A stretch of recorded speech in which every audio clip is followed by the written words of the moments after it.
Hello, Internet, and welcome to another episode of Thursday's Children here on GameKnights. I am your host and your game master and your best friend today, probably Savvy. And we're here to play Vaesen. But before we do, let me tell you a little bit about the things we got going on the channel this week. Our schedule should be regular for the most part. You can check out our regular streaming schedule if you're live with us on Twitch, down below our faces on our drop page. You can also see it pinned to our Twitter. It's also pinned to our Discord, and probably some other places here and there as well. We stream every day but Wednesday now. We're live like 6 days a week, which is wild. But yeah, our next live stream after this will be tomorrow, Monday at 8 p.m. Eastern time, for the second episode of The Forgotten, which is the new Dungeons and Dragons campaign that I'm running here on the channel. These three are in it as well. They'll be there, as well as Sam will be there with us playing Dungeons and Dragons. We're doing Horde of the Dragon Queen, and we had a really fun first session, so I'm excited to pick that back up. There will most likely not be a Tabletop Tuesdays this week, because there are a few cast members that are going to be missing. So we might be doing something in lieu of that on Tuesday.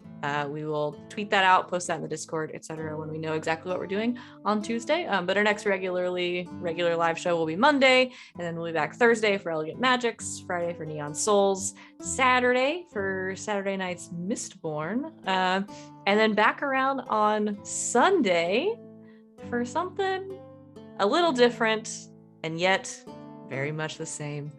Yeah, that's our stuff. Is there anything else? We have a merch store where you can buy tank tops and t-shirts and mugs with the GGK logo on them and with silly things we say on them, like buy, fly, and ready to... Oh, I'm wearing one. I can do that today. You can get tank tops like this one that have big shrimp on it and say "go bump" and other things. They're pretty cool. Buy our stuff. It's cool. We made it ourselves, and we're very proud of it. You could check that out. The link is in the chat. It's also via our Stream Elements page. I think that's all the important stuff. I'm going to stop talking for a moment and let my wonderful cast here introduce themselves, tell you who they are, where you can find them on the internet, and who they are playing today, starting with Sid. It does begin with me. Sorry, that jacket is somehow even more constricting than the fucking corset I'm wearing right now. Hello, I am Christina Sid. You can find me on the Twitters at GreekSid, generally talking about the fun stuff that I do on this channel, because I'm currently a GGK exclusive. I'm here on Sundays, Mondays, Thursdays, Fridays, and every other Saturday. It's the best. I run our Good Society game. We're in our final cycle of play. Everything exploded last week. And by everything exploded, I mean I exploded everything last week. It was good times, so we're going to put it back together. So come check it out while we put it all interestingly back and see what happens. It'll be great. Today, I am playing Tilda. Tilda is the writer. I think that's me next. I'm Morgan, also known as Imaginatrix on the internet. I'm mainly a cosplayer, so you can find me on Instagram and Twitter and Facebook and all the great places of social media-dom. And today I'm playing Alina Yarvanen, the Occultist. Hello, everybody. I'm Val. You can find me at the Kraken's Crown on Twitter and Twitch. You can also find me here Thursdays through Mondays playing and running games. Most notably, I run a game called Neon Souls every Friday that all of these people are in. and games on Saturdays, alternating Saturday night's Star Power, which you just had a session of last night, where we play Fate in a JoJo's Bizarre Adventure-inspired universe. And then on alternating weeks, including this coming Saturday, a game called Saturday Night's Mistborn. We're playing the Mistborn RPG, based on the novels by Brandon Sanderson. So come hang out there. I run those. They're a lot of fun. But I also play in lots of games too. That's it. Tonight I will be playing Dr. Danni Madsen, who is the Doctor. The Doctor. And as you can see, our wonderful final castmate, LB of LB Hack 'em Up, is not with us today. She is traveling, but she will be back next week. So you ready to play a game? All right. Let's switch it up here a little bit. All right. Last time on Thursday's Children, Duke Hogwood. That's the recap. That's it. Duke, also known as Lazuli, revealed his true colors. Blue in particular. After sowing some discord around the Citadel, he revealed he knew quite a bit about Alina's powers and place of origin, and convinced her to accompany him to a cavern in the woods. He introduced her to Amanthea, his mother, and allegedly Alina's aunt. She invited them to make their way through a portal to another realm, but before they went, the rest of the society, having realized that Duke was a big fat liar and a trouble starter, and who had been looking for Alina around the Citadel, followed and caught up. They couldn't convince Alina not to go, so they decided to go with her instead. Villy and Alina made their way through the portal, meeting Amanthea again, where she tried to convince them to go with her to town, wherever that is, as their friends would be along shortly. But in the cavern, Lazuli took his opportunity to fulfill the prophecy that Tilda had been chasing and attempted to drown her in the pool in the cavern. Danni intervened. A gunshot rang out through the portal, and Villy and Alina returned through a doorway of Alina's own making, in time to save Tilda, injure Lazuli, and send him running back to his mother. In the aftermath, Villy and Alina returned to the Citadel to have a heart-to-heart conversation, and Tilda and Danni returned to Tilda's apartment to have a different sort of heart-to-heart conversation. So we're going to pick up the next day after all of this has gone down, as all of you gather back at the Citadel and decide what to do next. So we're all back together again. What would you like to do? Do Danni and Tilda like arrive separately? Like, I don't know. Did they stick around afterwards? I mean, that's up to. I think that's up to Tilda. I think that's a collective decision, really. So, I mean, Danni I assume she would have. This is a collaborative game. We can all. This is a collaborative game. Alina, what do you think? I think yes. Yeah, Alina, decide for us, please. Okay. Please write this fanfic. I assume they stayed together, yes? Yes. Yeah. Oh, okay. Yeah, obviously. Obviously. Obviously. Do they come back together? I don't. So unless Tilda specifically is like worried about it or has some concern or like mentions it, I don't think Danni thinks about that. No. I think they just walk in together. Okay. It's different.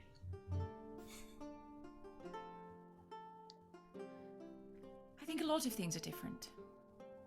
Now something's different about you two.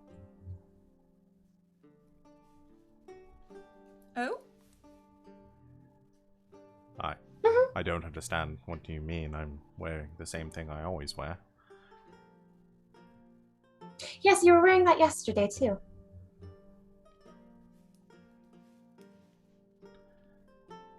Right. Oh, I see. Well, we have much business to discuss, I believe. I think so. With everything that happened yesterday. Suppose perhaps some tea and perhaps adjourning to the library for some planning. I think so.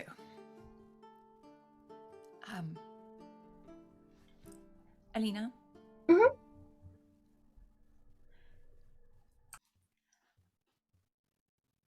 I think I did not... I don't think most of us ventured to have this conversation because we believed it improper or too private. I think we all need to talk.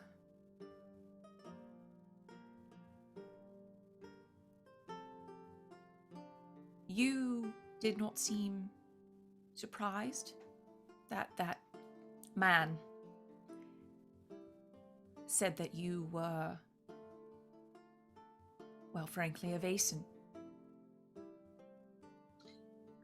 Yes, well, sort of a Vason. I was raised human and had human parents, kind of. Well, I was left with them. And I didn't really know that I wasn't human until I died.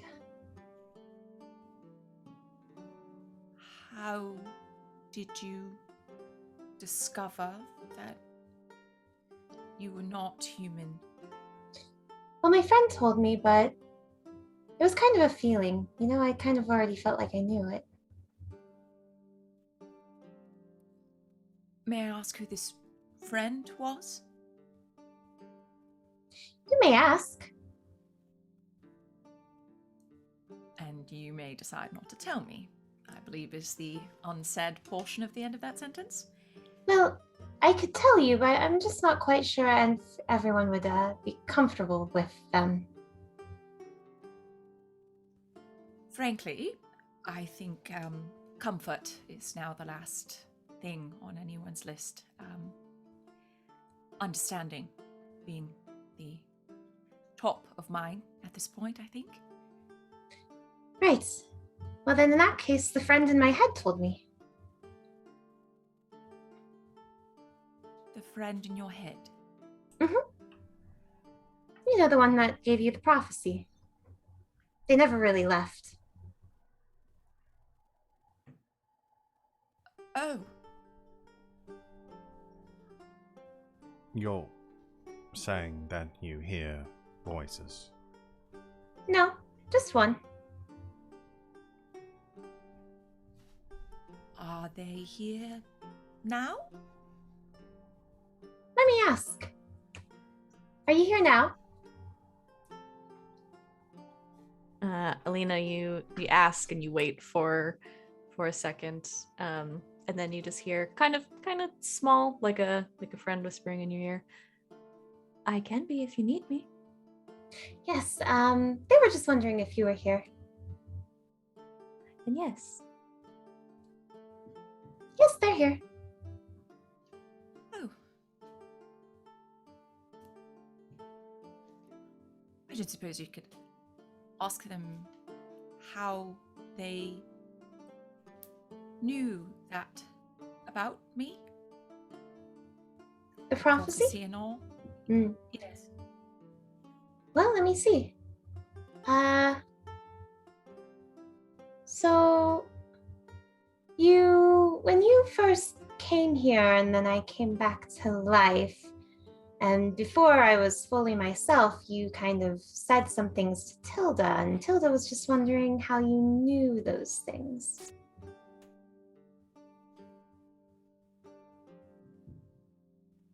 I know many things. I don't know how I know. That's fair. know a lot of things without knowing how either. That's the only thing we heard. So they're not quite certain how they knew this? Correct. They just kind of knew.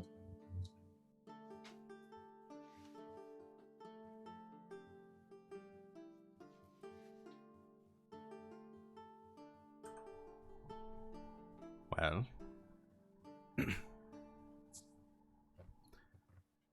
I suppose if we assume that this entity speaking with you is some sort of basin, do we assume that you have a basin inside of you, or that you and the creature that you're speaking with are separate? I'm not understanding the implications here, I'm afraid. Well, you see, I'm a Vaesen, sort of. And I have a Vaesen in my head as well. Actually, do you live in my head, or are you somewhere else and merely communicating with me?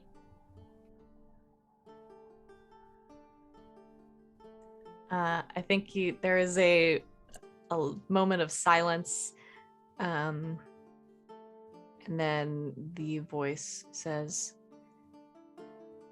"I'm not entirely sure." They don't know.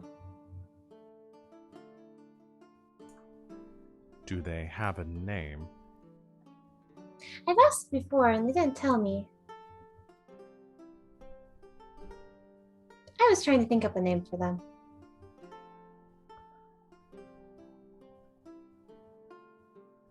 How do you like Brune as a name? If that is what you wish. Their name is Brune. Brune. Mm-hmm. Is there any particular significance to that name? No, it just popped into my head. Right. Seems fitting. Well, is the person that is communicating to you or living in your head troubling you? Is that something we should investigate further?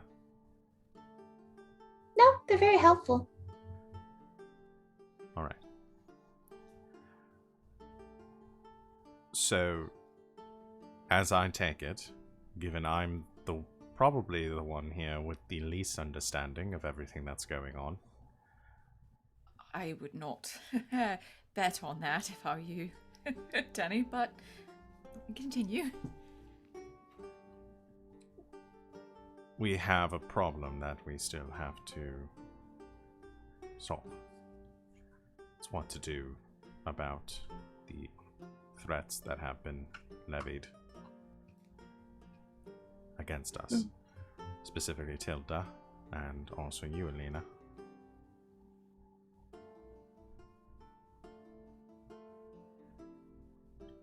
Right.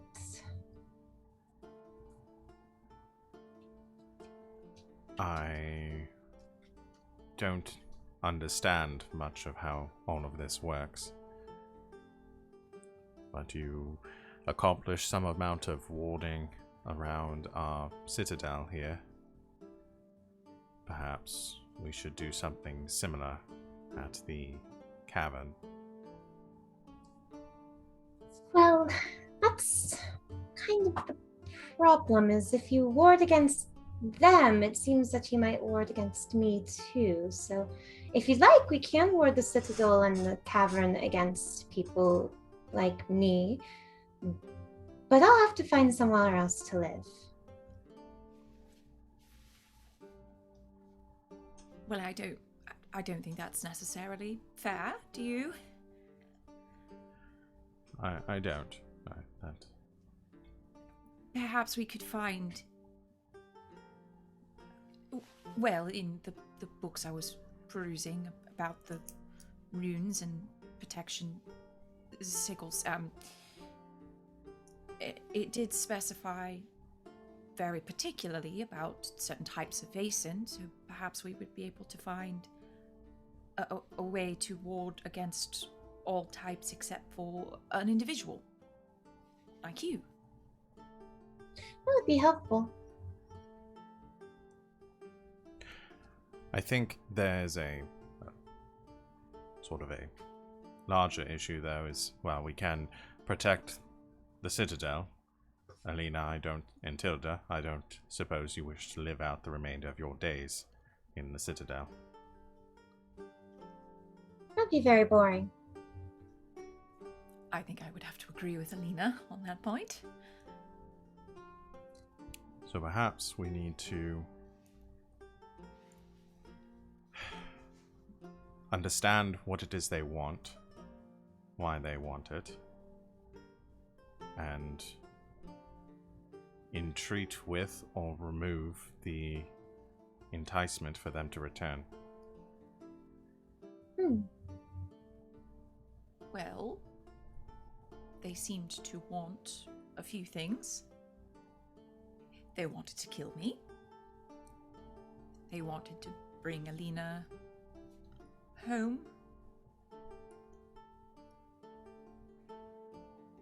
The why of the matter, I don't know if I fully understand. Alina, I'm not sure if you received any additional information. Lasley, if that's his name, spoke of a trade. Well, yes, that's how it works. I was traded with a human child. Or are you referring to yourself? Yes. I was traded for a creature like you.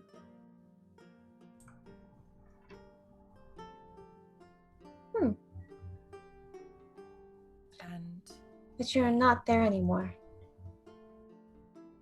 No. I believe that's part of the reason they are angry. He said I got out, and they still don't know why or how. And neither do I. I have no memory at all of any of that.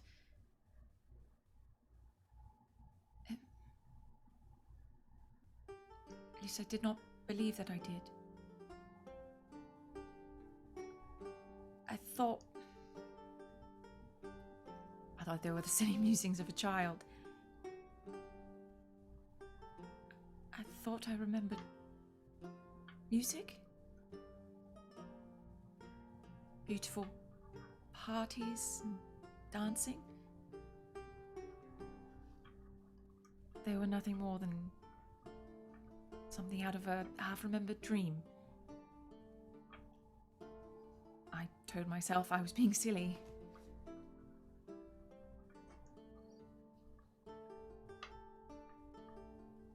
I don't know. Well, that would be a funny coincidence that I'm someone who was traded and so were you, and we just happened to meet each other.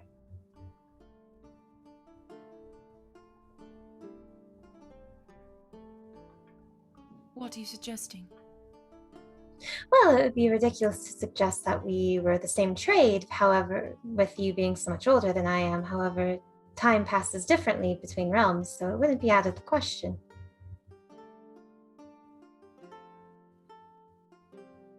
Which would mean that your name was meant to be Alina Yarvin, which would be very confusing for both of us, I think.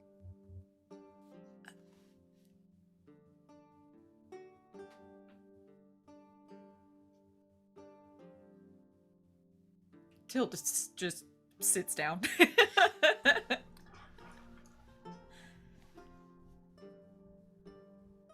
I imagine we could confirm this through records in some way.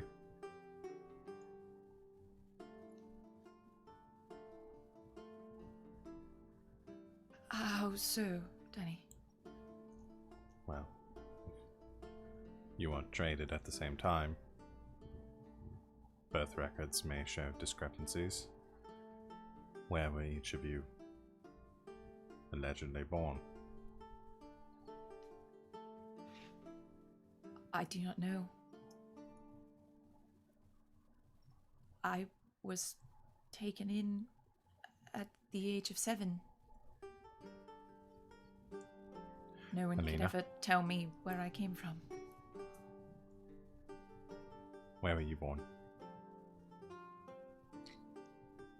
Well, I don't exactly remember. My parents told me I was born in the house in, 19-ish years ago. But, Do you know the name of the physician who attended? we'd have to ask them. Though they think I'm dead, so that would be an awkward conversation. Yes. Was that he and Grimsey? Yes. I don't know if inquiring into this would provide any leads on what to do, but the nature of these trades and how they're conducted, is this part of it some sort of deal? Is this some sort of contract? It's a good question. I haven't really thought about it before. I just know that they happen from time to time, as far as I'm aware. And, well, if the Fae trade for something and then end up with nothing, I'm assuming that they would be very put off by that.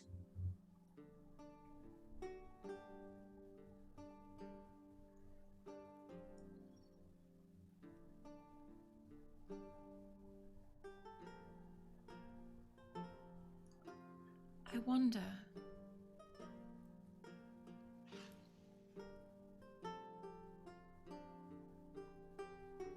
I wonder what the wording of such a contract would be. A trade until the death of one of the children, perhaps? Technically speaking, you died, Alina. So This is true. would that contract then not be void? I suppose if such a contract existed. Well, it seems the only way to know for certain would be to visit your family.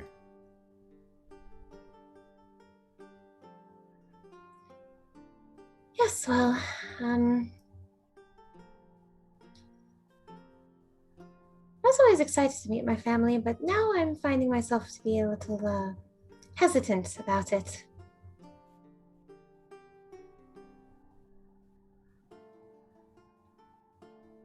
They're not exactly what I expected. I was referencing your human family, but Oh, I them. also understand the point. Oh, yes, we can visit them, though. Don't know how they'll react to seeing me. Well, you needn't attend if you do not wish to. I'd like to see them.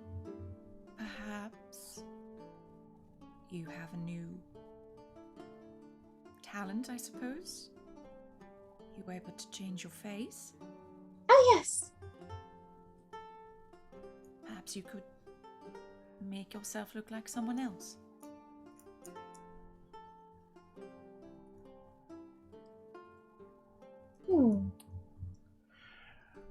And considering I conducted your autopsy, I believe I could come up with a sufficient enough ruse as to why I'd be inquiring into these matters. All right, let's try it.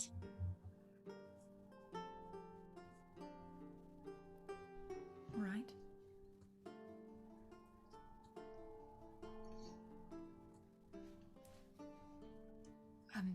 Perhaps we can do a little more research in the library first. Yes. Because once we learn what we can here, then I think we're going to have to entreat with your actual family, Alina. Yes, I think so too. Alright. Research it is then.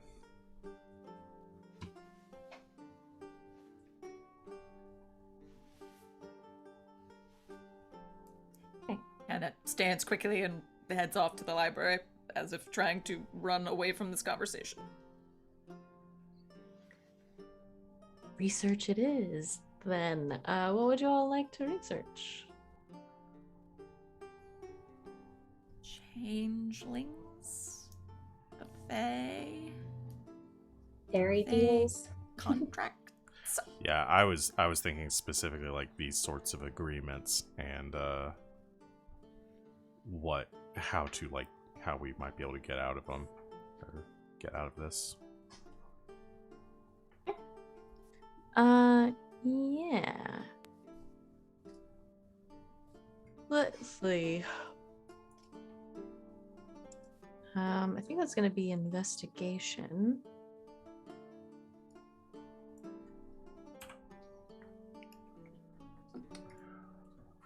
Yeah.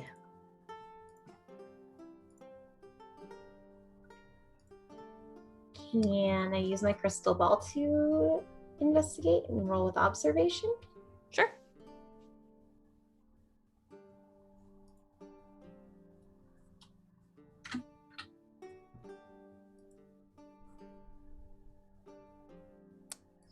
Doing nothing. It's not letting me see my skills.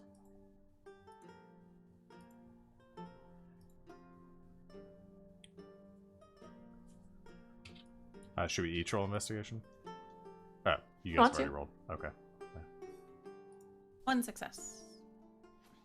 Okay. Two. Danny, did you want to roll? Yeah, one success. Okay.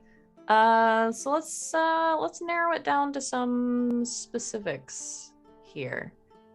And tell me a little bit about what you're looking for. So you all already know a little bit about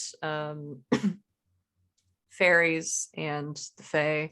You're under the impression that they are from a different realm other than the human realm. You know about fairy dust and its effects. Tilda, you had those journal entries from before, from Carl Linnaeus, talking a little bit about fairies in particular. So let's narrow it down a little bit. What specifically do you think you guys would be looking for? And we can do this individually too. Danny had mentioned the contracts and potentially getting out of them.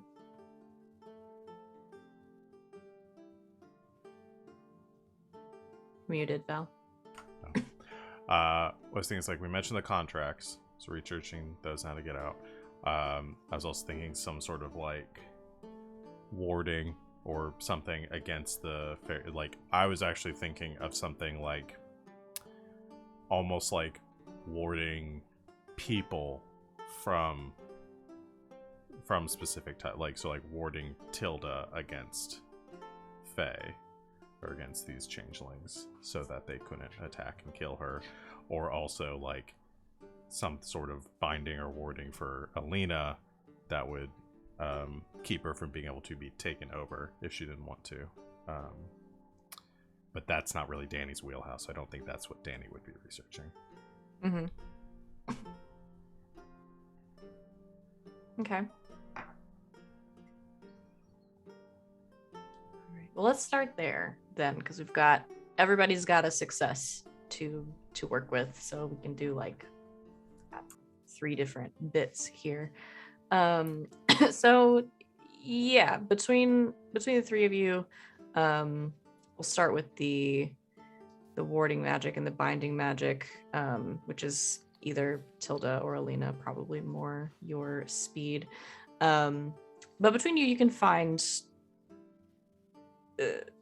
enough, I think, to make sense of. So most of the magic you've come across has been, especially for like warding and stuff, like runic magic. So essentially creating the correct combination of runes in sort of these old Nordic languages to create what is essentially a powerful enough sigil to accomplish what you want it to accomplish. You can probably find some examples of this in the library. So old like talismans, pendants, or these stone pendants with runes carved into them, things like that, that people would have used for protection or warding or things like that. Those go back in tons of cultures, thousands of years. There are also things like herb magic. So it's the word that I'm looking for. Not a hex bag, but similar. I can't think of the word, but you know what I'm talking about.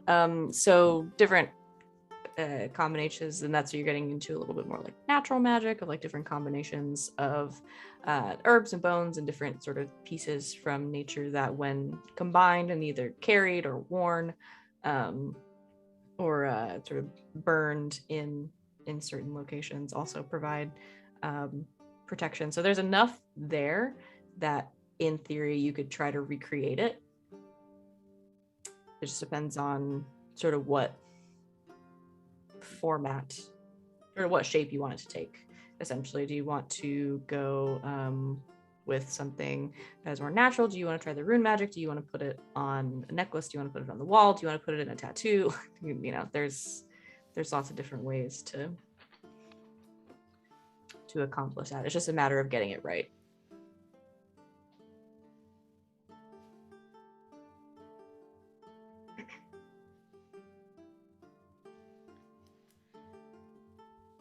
Well, there are a variety of options.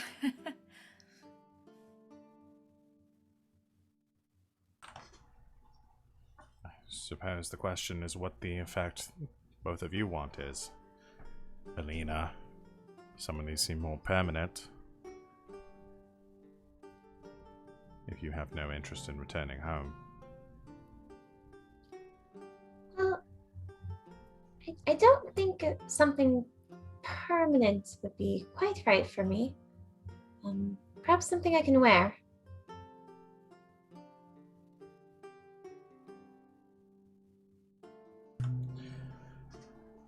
All right. That seems feasible from my limited understanding.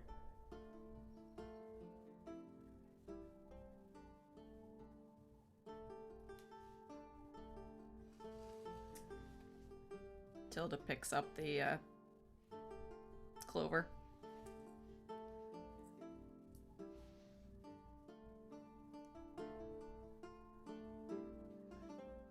Something worn makes sense, I think.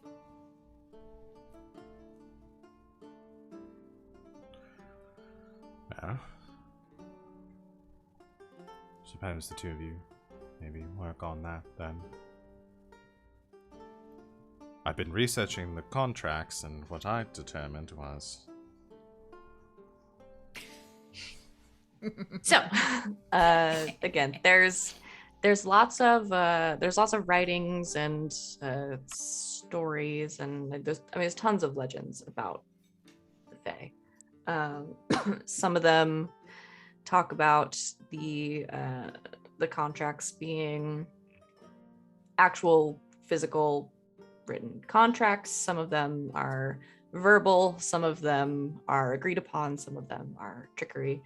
But I think the thread that sort of follows through all of them, the real idea that you get is don't enter into one of these because you're not going to win. But that's obviously not helpful to you all at this point.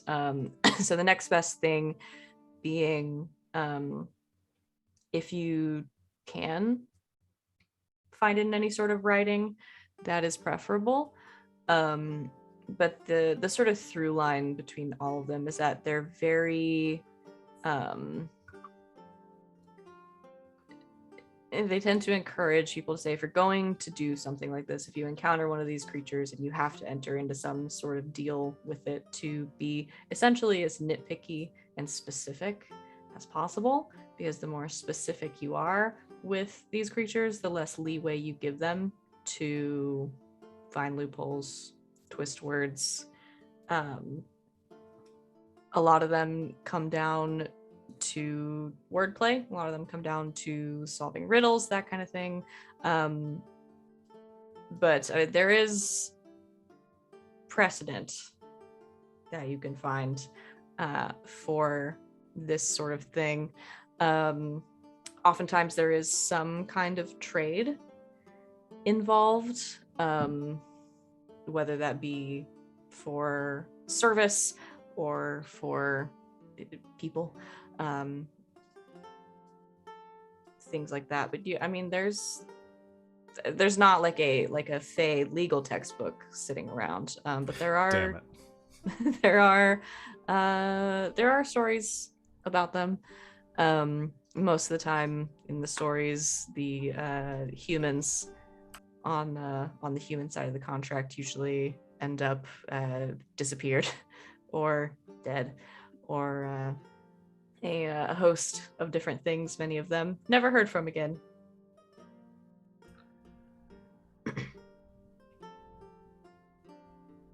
So that doesn't seem very promising, but I think there's something there. If we can speak with your parents and understand exactly what the agreement was, perhaps we can attempt to enter into our own agreement as well.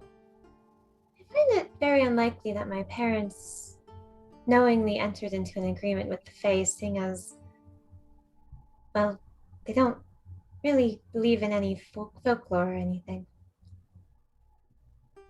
So perhaps it was a contract that they unknowingly entered into? That seems more likely. Or tricked into, perhaps? Yes, yes.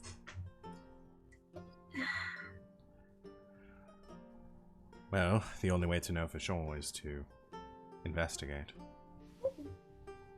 Well, we can meet with them, of course. Well, yes, that's what I was implying. We should go to your family's estate and speak with them personally. Was there anyone else that lived at the estate with you? Any other relatives, kin? Well, it was my parents, the servants, and Billy. And me. Right. Well, I think that's probably our first stop then. Find out what we can there, and then perhaps come to some sort of agreement with these creatures, to either give us more time or relieve you from the responsibility altogether. I think our first priority should be making sure that Tilda doesn't get murdered by them. Yes.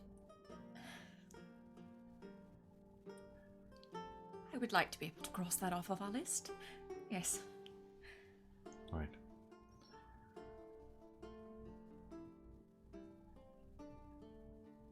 Well, I'm prepared to go whenever,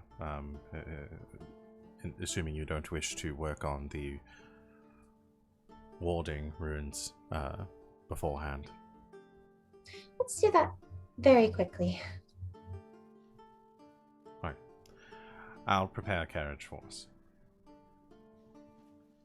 Well, you do that. If you need my help, let me know, I suppose.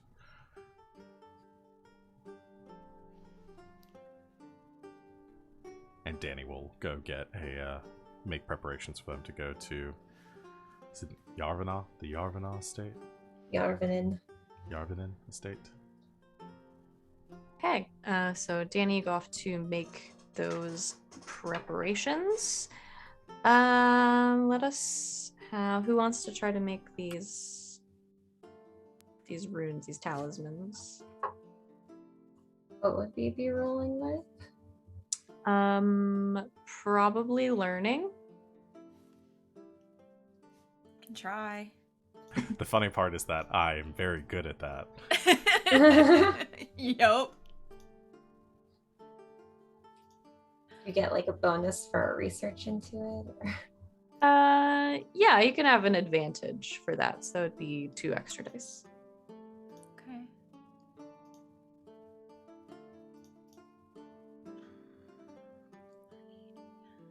Learning. Okay.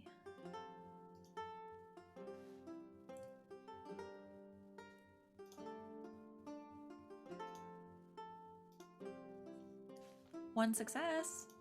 Okay, yeah. You can with the research that you and Alina did, you can kind of put your heads together, and essentially inscribe these runes, a sequence of runes, onto what are like wooden pieces, essentially like wooden talismans, that you can then string on a chain or something like that and wear.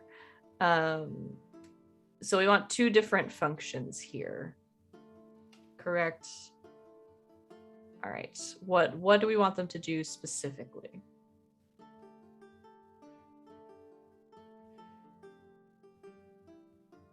Cannot be harmed by Fae or Fae magics. Okay.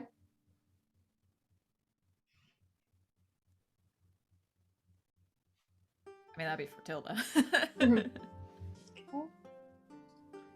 Let me write this down.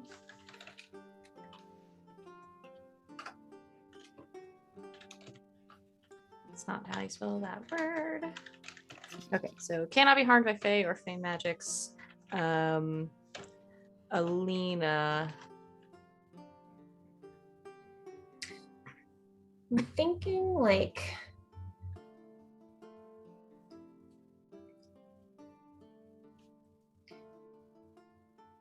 I think her biggest concern is being dragged to the Fae realm, so can't enter the Fae realm as long as she has it. Okay. So essentially like a block. Yeah. Okay. Well. Okay. Good. So you put these together, sort of inscribe the runes on them, put them around your neck. As far as you know, they work. Only one way to find out. Just have Alina attempt to punch Tilda and see what happens. Oh, God. Alina is thrown across the room and She just dies. Oh no! no, not again. Okay. So success on that part. And Danny, excuse me. You arrange for transportation through Grimsey to the Yarvinen estate. Anything else you want to do before you go? Alina is just gonna be like, just before we go, don't be surprised if my father is recognizable. What do you mean? Well, he's sort of the famous naturalist and scientist Anders Yarvinen. Would we know who this is? Especially Danny. Yeah, you both know who this. Wait, I'm sorry. Your father is Anders Yarvinen. The Anders Yarvinen. Yes.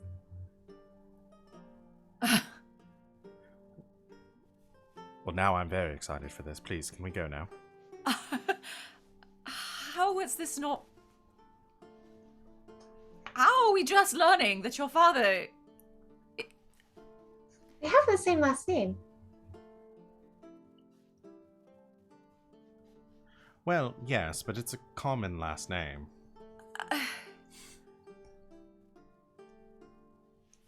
All right. Duly noted. I guess we go now to a famous naturalist's home.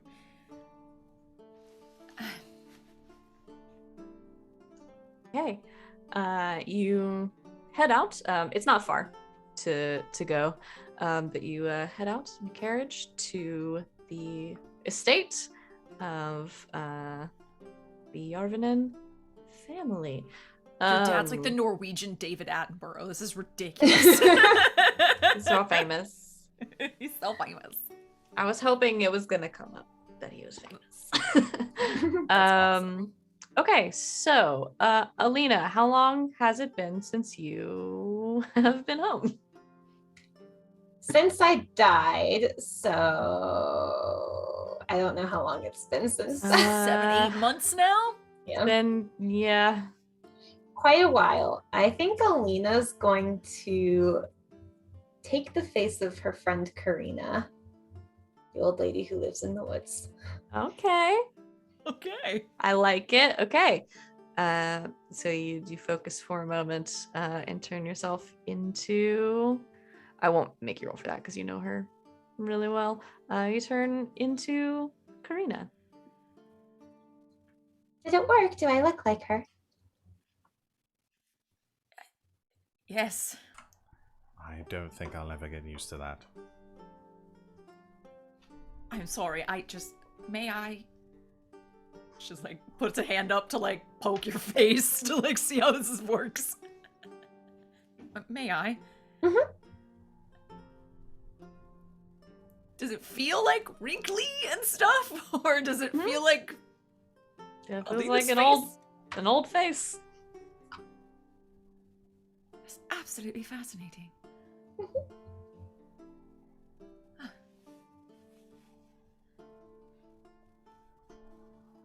Follow-up question. Do Alina's parents know she died?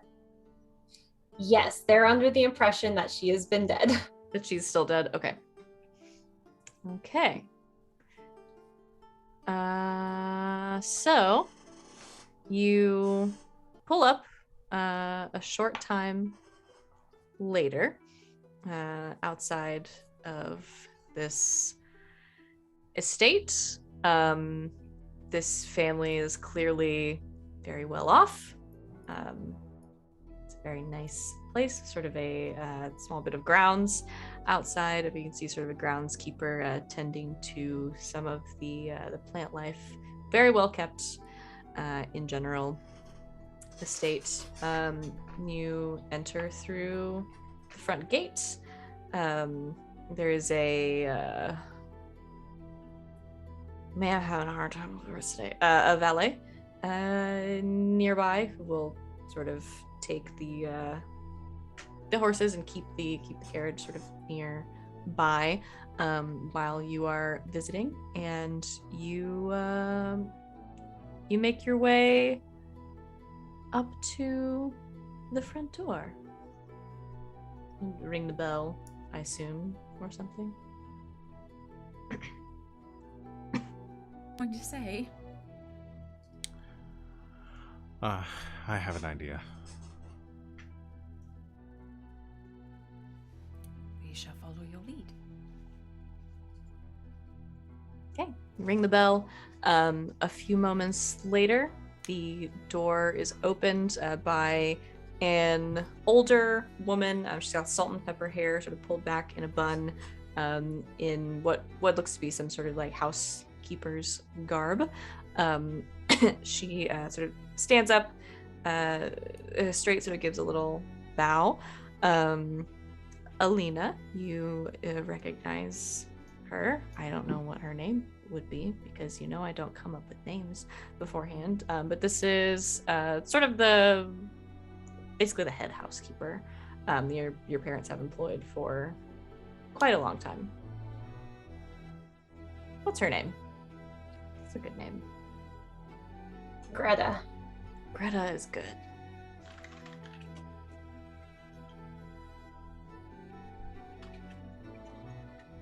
Okay. So Greta sort of gives a kind of a small bow. Greetings. Is there something I can help you with? Yes. My name is Dr. Danni Madsen. This is Miss Grunberry, and what were we going for the last name? Or what name did Alina give us to use? Karina. And Miss That's Karina. just Karina. Karina. I have some business with the master of your house. I'm afraid it's a bit unexpected. Does he have time to speak with me? Well, Dr. Yarvinen is currently working in his office, but I can find out for you if you don't mind waiting a bit. Yes. It concerns his late daughter. Of course. Come in. I'll have the kitchens get you some tea, and I'll talk to the doctor for you. Thank you. And you follow her in. She shuts the door behind you, and Alina, once again, you're in your childhood home. She leads you sort of down the hallway into a kind of a formal sitting room. You're brought some tea, and Greta excuses herself to go and speak to Anders Yarvinen. I have a question for the others before he gets here while we're alone. I was going to speak with Dr. Anders directly. Do the two of you wish to be privy to that conversation, or would you choose to use this as an opportunity to investigate the manor?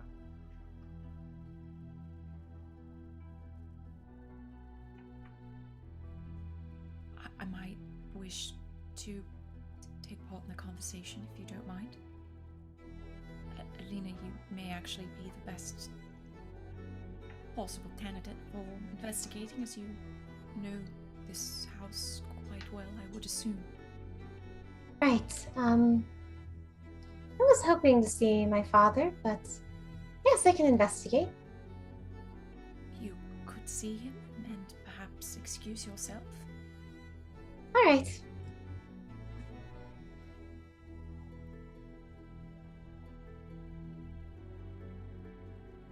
Okay. So a little while later, Greta re-enters the room, bowing again, followed by another person. Alina, what does your dad look like? He's Scandinavian, right? Yes, he's Scandinavian. Her mom is not. I think he has like hair that was clearly blonde at one point, but is very much streaked with like gray and white now. It's kind of slicked back. He has like a lot of it still. He has like a little ponytail that goes down his back. And he's very thin and very tall. Okay. Dressed nicely, I assume, probably in like a vest. Yeah. And such things. Anders Yarvinen enters the room, sort of gives a nod to Greta, and she excuses herself, probably to go make some more tea, and then nods to all of you. He's a stoic sort of man, very proper, but I think smiles, and just looks at all of you. Do you mind if I sit? Oh, no, please. He takes a seat. You are Dr. Madsen, yes? Yes. Anders Yarvinen, it's a pleasure to meet you. Pleasure to meet you as well, sir. very familiar with your work.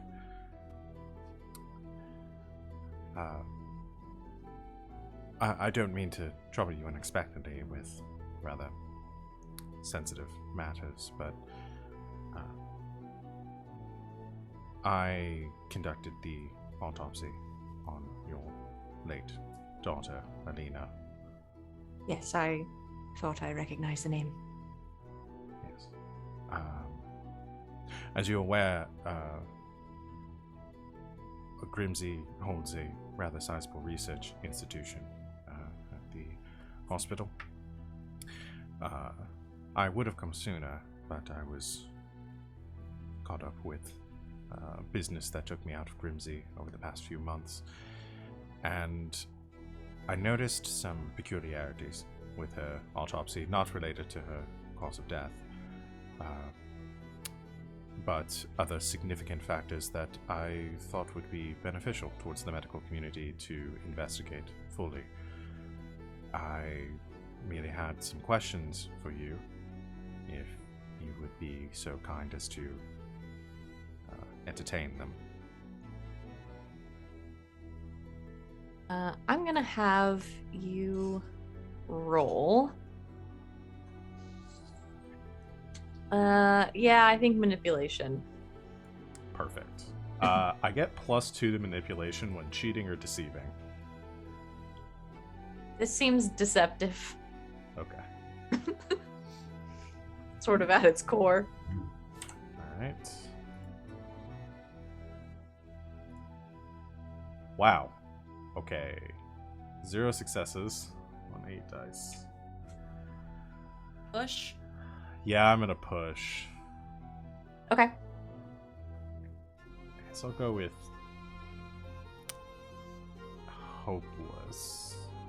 No, I'm gonna go with frightened for the general situation that we are in right now. Danny's a little bit Sure. desperate. I'm gonna uncheck that first before I roll, so it doesn't do. Mhm. Yeah, goes into effect afterwards. Shit. Wow. 16 dice, 0 successes. Okay. Yeah, Wow. he looks down at his hands for a moment, and sort of looks back up and nods at you and says, "All right. It's a difficult subject you bring into my house, Doctor, but I'll answer you as best I can." Thank you. And Danny pulls out like a notebook to jot down some notes on to make this seem as official as possible, and says, I have a few questions about your daughter's upbringing, her birth. Her mother, what is her name? How do you pronounce your mom's name? Elizabeth. Elizabeth. It's Hungarian. Elizabeth. All right. Any medical conditions within the family on either side? No, nothing pertinent, don't believe. Right. Were there any strange or abnormal factors regarding Alina's birth? Meaning what? Complications, deformities, other conditions? No, the process was as straightforward as you can get, I believe. Was she delivered here at the house? Yes.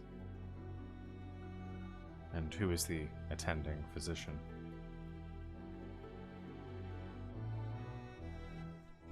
Oh wait, I have a doctor for this. What's that idiot's name? Oh god, not him. Dr. Gray? Dr. Archer Gray. Ah, Dr. Gray. I'm familiar with his work. Fine physician. Grimacing. Into his notebook. Right. And Alina's childhood.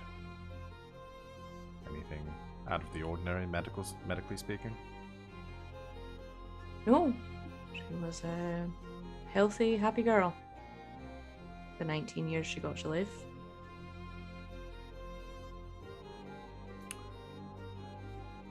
Right.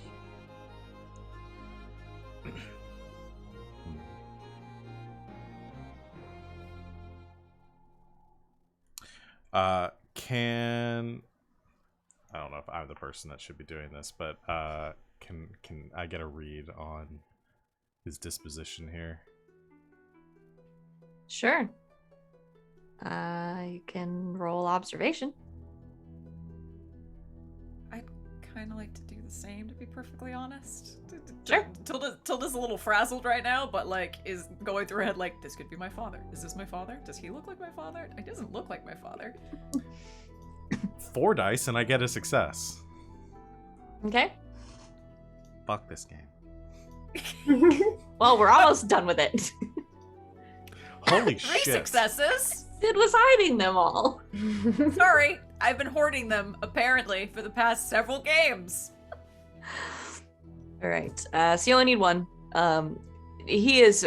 I think he's making it pretty clear. He is not being unfriendly or rude necessarily, but is a little stilted. Is clearly not. Is very clearly, I think, giving as little information as possible. Definitely is holding some things back, I think. Right. Danny sort of closes the notebook, sets it on their leg, and says, Dr. Alina, I understand that this is a difficult subject, and to all intents and purposes, I am a stranger who has come into your home and is asking you very sensitive questions. But I also understand that you are a man of science and logic. And I can assure you that there is a great importance to what I'm asking here. And while I'm sure that you do not wish to divulge private matters, I would greatly appreciate your assistance in answering these inquiries as thoroughly as you can.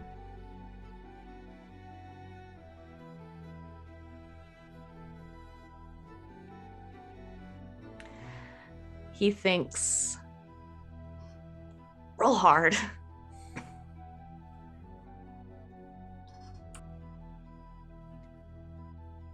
No offense, Dr. Madsen, to you or your colleagues. But as you say, I don't know you. You don't know me. And you have yet to tell me why it is you're in my home asking after my dead daughter.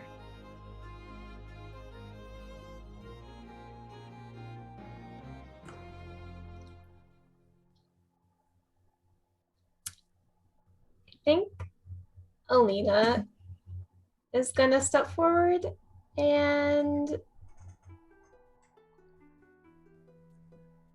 drop the disguise. Okay. You step forward and drop the disguise, turning back into yourself. I think he sort of looks at you as you step forward, looks back at Danni, sort of does a double take, takes one step back, and then reaches into a vest pocket and pulls out a gun. Right. I was worried about that. Sorry, Mr. Yavanen.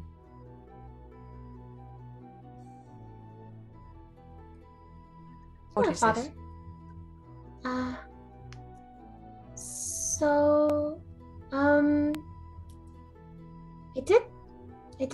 die.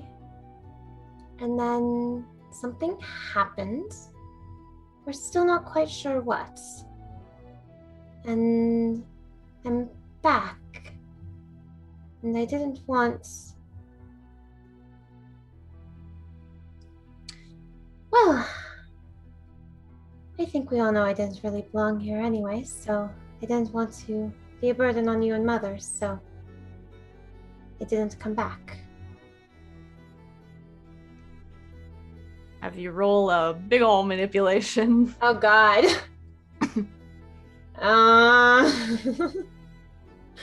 That's not gonna go well.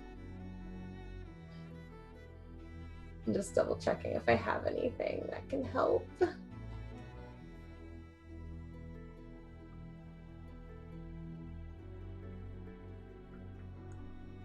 Can I give myself a blessing?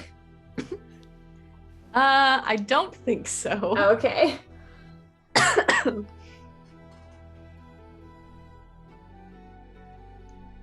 Well, let's just see how that goes. That is 0 successes with 4 dice. Can I give her one of my extra successes? Sure. If I assist her in this I'm conversation. gonna ask you how you help the situation. Yeah. Mr. Yavinen, Dr. Yavinen. Obviously, this is a very strange and unusual situation. You do have the opportunity here to have your daughter back in some capacity. I think you should very deeply consider what that could mean for you and your family. And listen, as difficult as it may be. He's sort of just locked on to Alina, I think at this point, and sort of looks at you, this kind of hard, very concerned, confused stare. And he just looks at you, Alina, and says, "Prove it."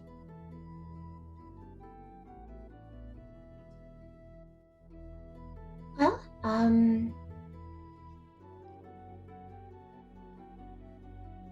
there was the time you tried to teach me horseback riding.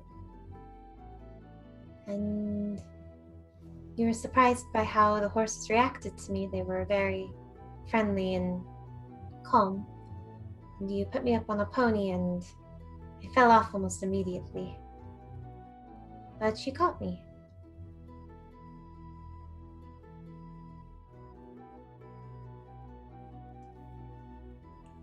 I think he takes that in, sort of looks around at all of you again, and then just sits.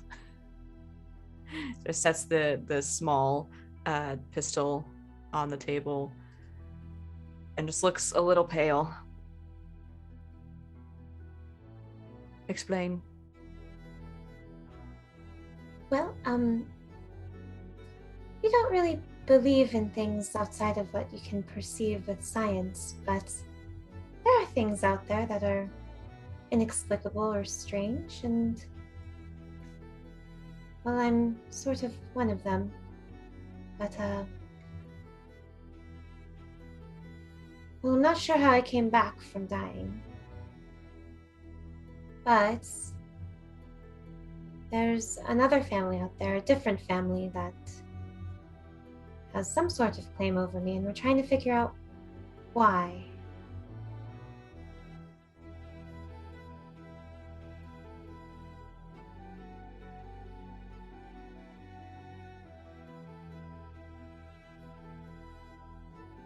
He nods and sort of looks down at his hands again, sort of takes a deep breath. Yes, I'm aware. You are.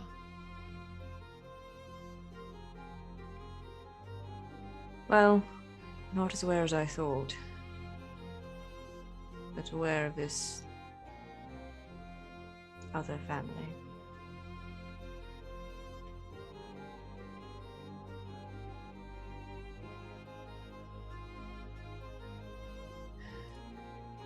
Alina, when you were very young, you were taken from us once. Very young, a baby. Someone came in the night, snatched you up, took you away.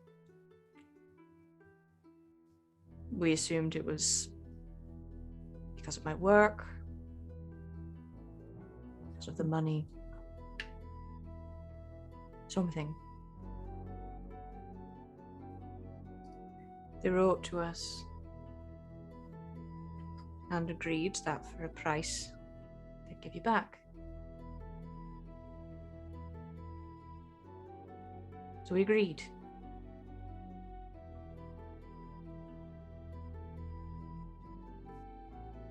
And you came back. And then you grew up.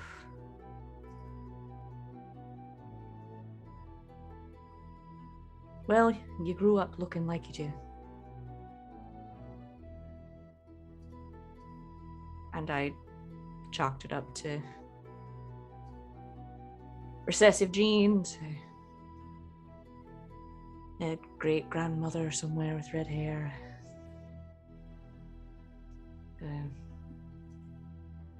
A strange take on the world. Bit of a flighty personality, but yes, I've always known you were different.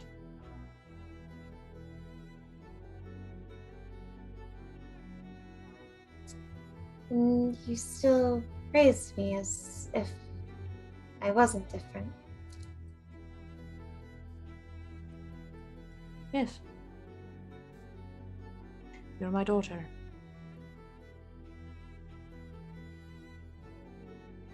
I raised you the best way I knew how. So did your mother.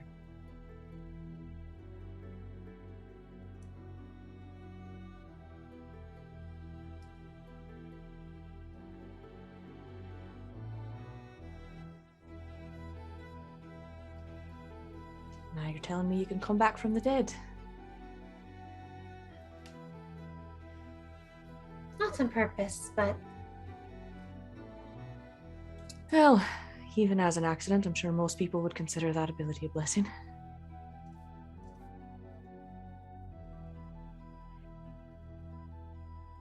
Dr. Yavanen, that letter that you received when Elena was taken, do you still have it? Yes. It's in a drawer in my office. I made sure to take it back from the police after everything was over. Just in case. The police were aware of this situation. For a time. Though they were little help.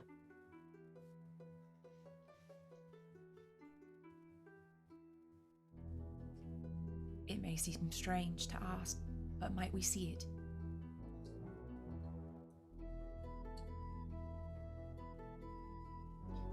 I would not ask unless it was very important. Yes. All right. Thank you. I'll return in a moment. He stands up, kind of unsteady, makes his way out of the room. While he's gone, for a few minutes, Greta comes back, brings some more tea, some biscuits. hello, Sort of Greta. leaves you be. Yeah, She is not really paying attention. Sort of picks up the cups, and sort of sets the tea down on the table, takes the dirty cups, and with the tray sort of turns, and you say this, and she just drops the tray. Dear. Oh dear. Sorry for the fright. She just faints. Oh shit. I will attend. Danny immediately goes to Tilda attend to her. scurries to pick up the cups and the dropped biscuits and get them out of the way while Danny works. So I shouldn't do that. No, I would advise against that strongly. Perhaps, if you don't mind, you would take on another presentation for the remainder of the visit. Well, I mean, I was hoping to see Mother at some point, but if you think it's best. At least until your father returns. Right. She just turns back into Karina. You turn back into Karina. You tend to Greta. She's okay. Just had a bit of shock, bit of a fright. She apologizes profusely for breaking a teacup in your presence. But she's okay. Sort of looking at Alina, Karina. Oh no, Very she's just gonna think confused. Oh no. This poor woman. She's very confused, but doesn't ask a lot of questions. I think sort of after she's composed herself a little bit, sort of scoops up the tray and everything and takes it out of the room, thanking you, Dr. Madsen, for tending to her. A few minutes later, Dr. Yarvinen returns with a folded slip of paper, sort of older, wrinkled a little bit piece of parchment, and hands it over. Thank you.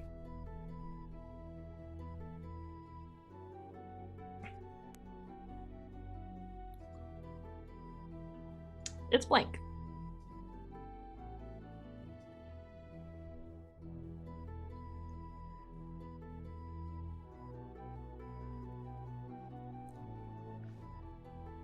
I'm sorry, Doctor. Do you see any writing upon this? Yes? I apologize, but I do not. Could you read what it says? Of I know course. this might seem strange, but this paper looks entirely blank to me.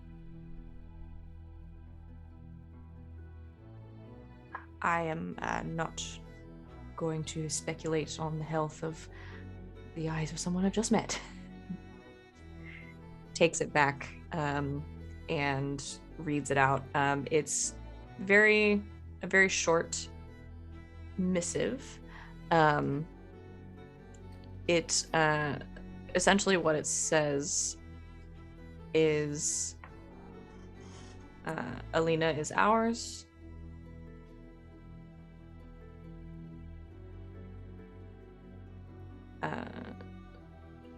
We will return her for a price.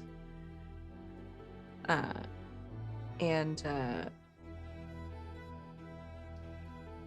at the I lost my thing, but it essentially says Alina is ours. We will return her for a price. There is it's not dollars, whatever the money is. that they Kroner use or here. something along those Kroner, I lines. think. Sure. There's a price, a high monetary price, and it says for this amount and the mark, we will return her. And the mark? Mm-hmm.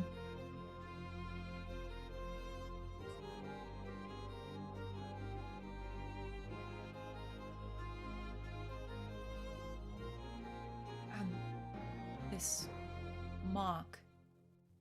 Do you know what this references? I don't know. I didn't know at the time either. But we paid them the money, and she returned. But you did not give them the mark, whatever it is. No.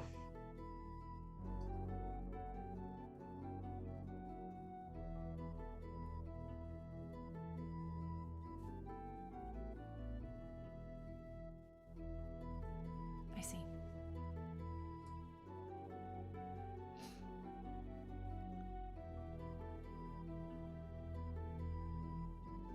I apologize for more strange questions, Doctor, but please bear with us. Was there anything around the time that Alina was born or quite young?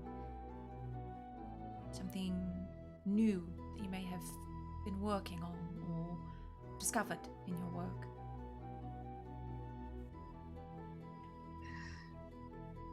Nothing I can think of. No, I was writing a lot, working on a book, but I spend most of my time doing that these days.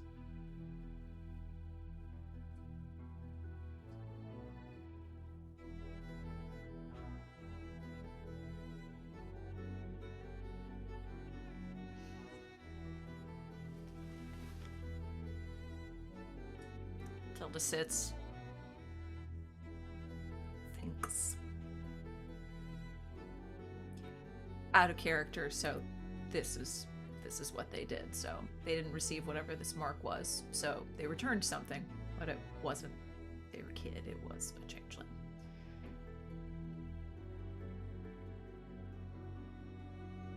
So we gotta figure out what this mark is.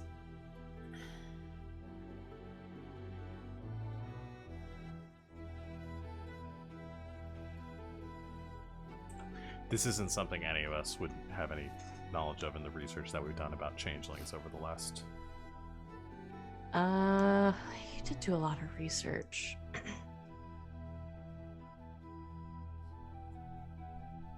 I'll say this, because I think one of you could probably put this together. I think you're not familiar with any sort of like physical item or anything called the mark. Who's got the highest learning? Probably. I have an 8. Not me. Danny. Probably Danny. Danny, I think you can put this together. You're not aware of any sort of actual like physical thing that is called the mark. You do know, because you did a lot of reading on the sort of like contracts and their inner workings and everything.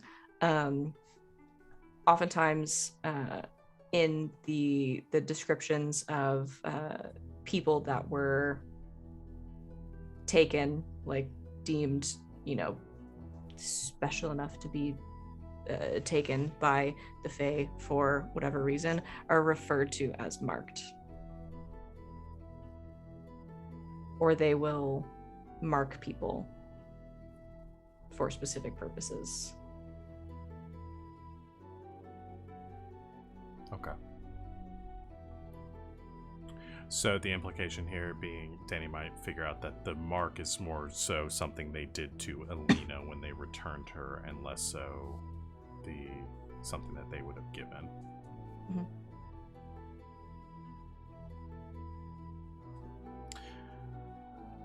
I think maybe we might have had a misunderstanding about some of this.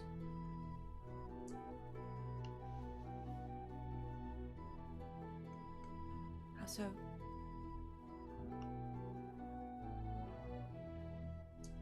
I believe that they might have returned their daughter, just not in the state that she was taken.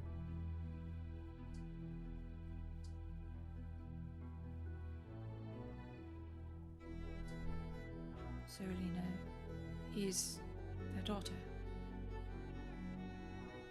That has been Changed. marked, potentially. Some sort of magic.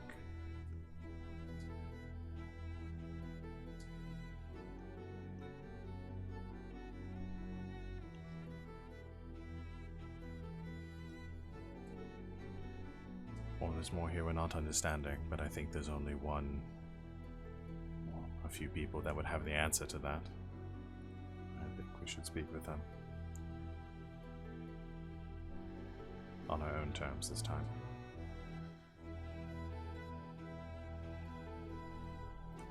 That's what I was afraid you were going to say.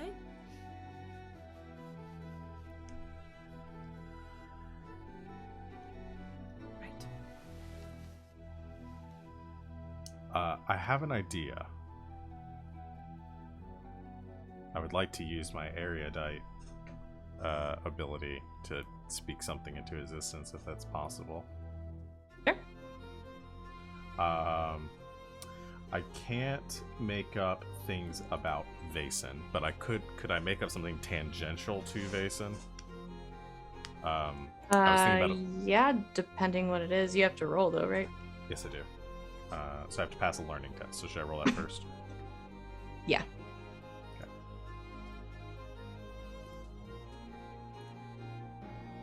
Okay. One success. Okay. So you can establish truths about phenomena. Places and phenomena. I was thinking about a place. Places. Well, Okay. kind of both. I was thinking maybe there is some sort of in the reading about changelings and the Fae and all that stuff we've done. Is stuff that we've done? Maybe that there is some location near Grimsey, or in Grimsey itself, that dates back to like old like folklore.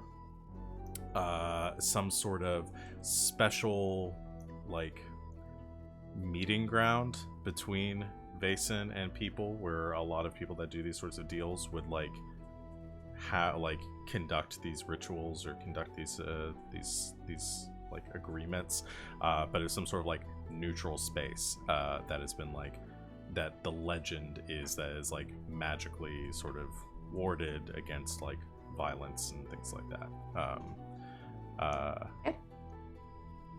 And I was thinking it's probably some sort of like big stone slab that's like kind of like built like a table almost, like a big circular stone table, and it like either sits in Grimsey or like just outside of it or something. Okay. Yeah. I'm gonna put this in the city itself.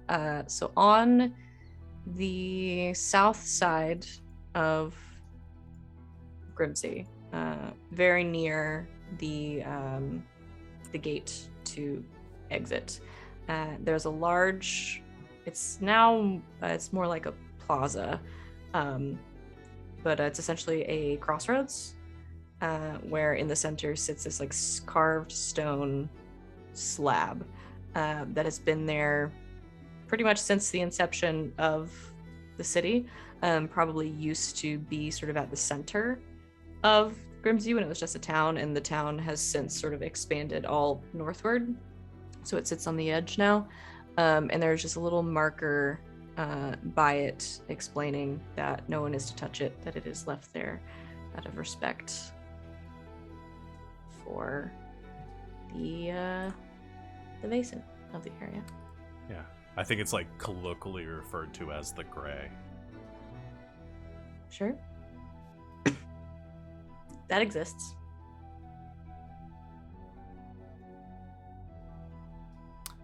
And Danny would say, I think I have an idea for where we could meet them.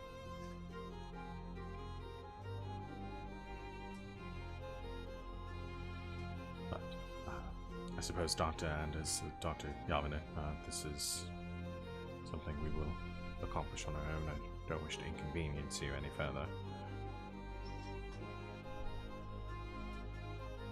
I don't know if I would be of much help.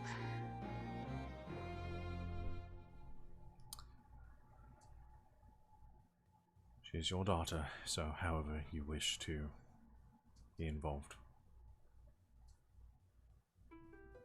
Aye. And she's a grown woman.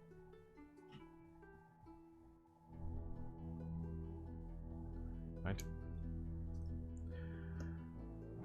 Well, I believe we should go. The longer we wait, the more time we have for things to go wrong.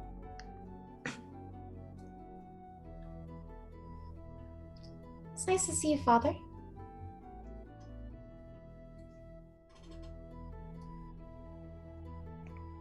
Please come back. Of course. I'll find a way to tell your mother. Yes, I don't want her to react the same way as Greta. Right. Best of luck in whatever exactly it is you're trying to do.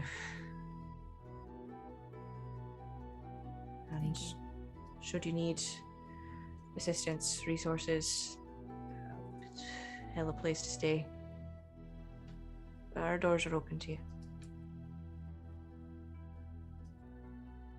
Thank you, Doctor.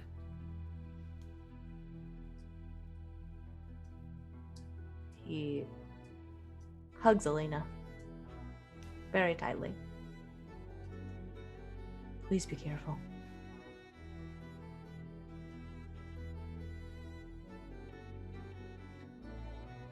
And you head out. Danny considers bringing out their copy of Dr. Yarvanen's book for an autograph and then just tucks it back inside. Right, so you head out of the Yarvanen estate, out into Grimsey to complete whatever this plan is. But we are going to go ahead and take a quick break while we can here in the middle. We're about to wrap this thing up, you guys, I think. I feel pretty good about it.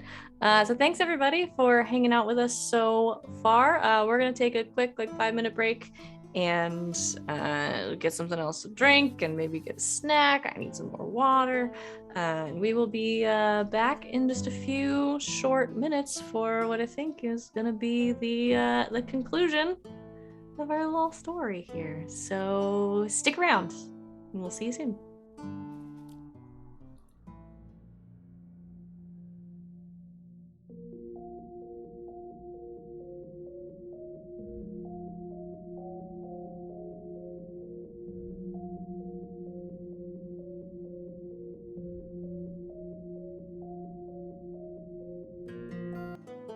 And welcome back, Internet. Thank you for hanging out with us during our break. And may I say, a welcome.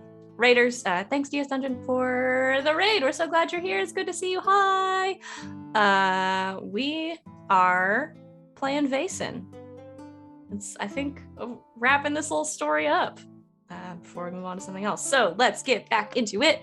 The three of you have just left the Yarvanen estate, the estate of Alina's parents, after speaking with her father about her being alive, for one, having been kidnapped as a baby, for two, having died at some point, and many, many other things that I definitely didn't make up just off the top of my head in the moment.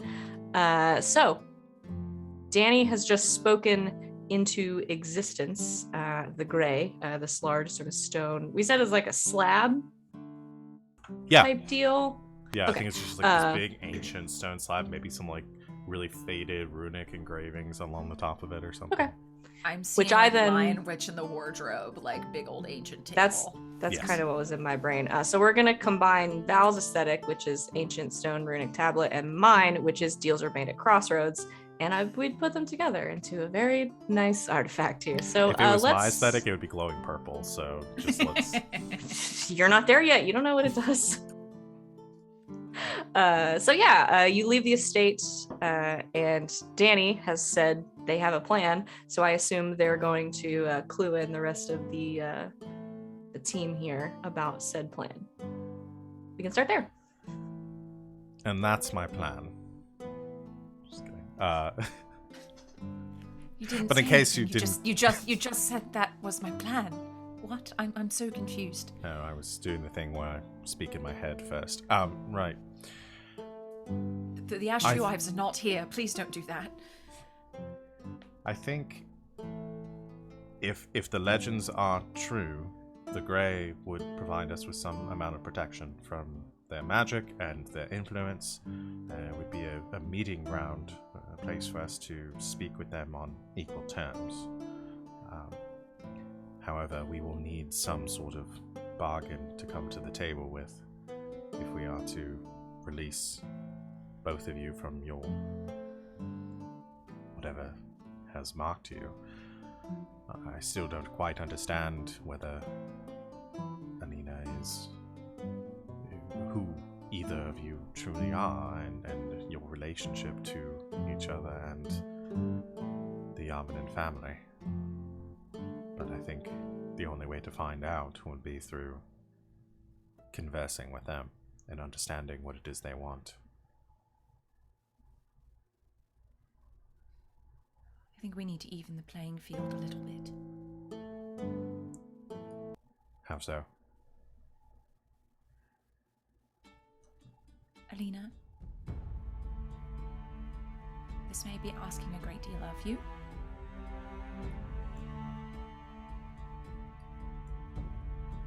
I don't remember my time, supposedly, with these creatures, with the Fae.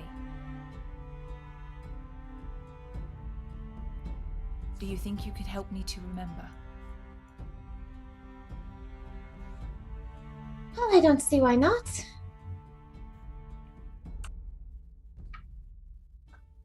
I don't know if it will be of any help, but perhaps there might be something, anything.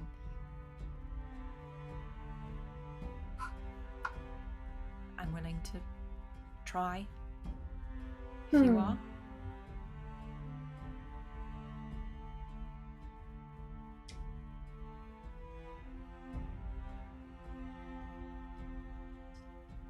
Yes, all right. Well, let's start with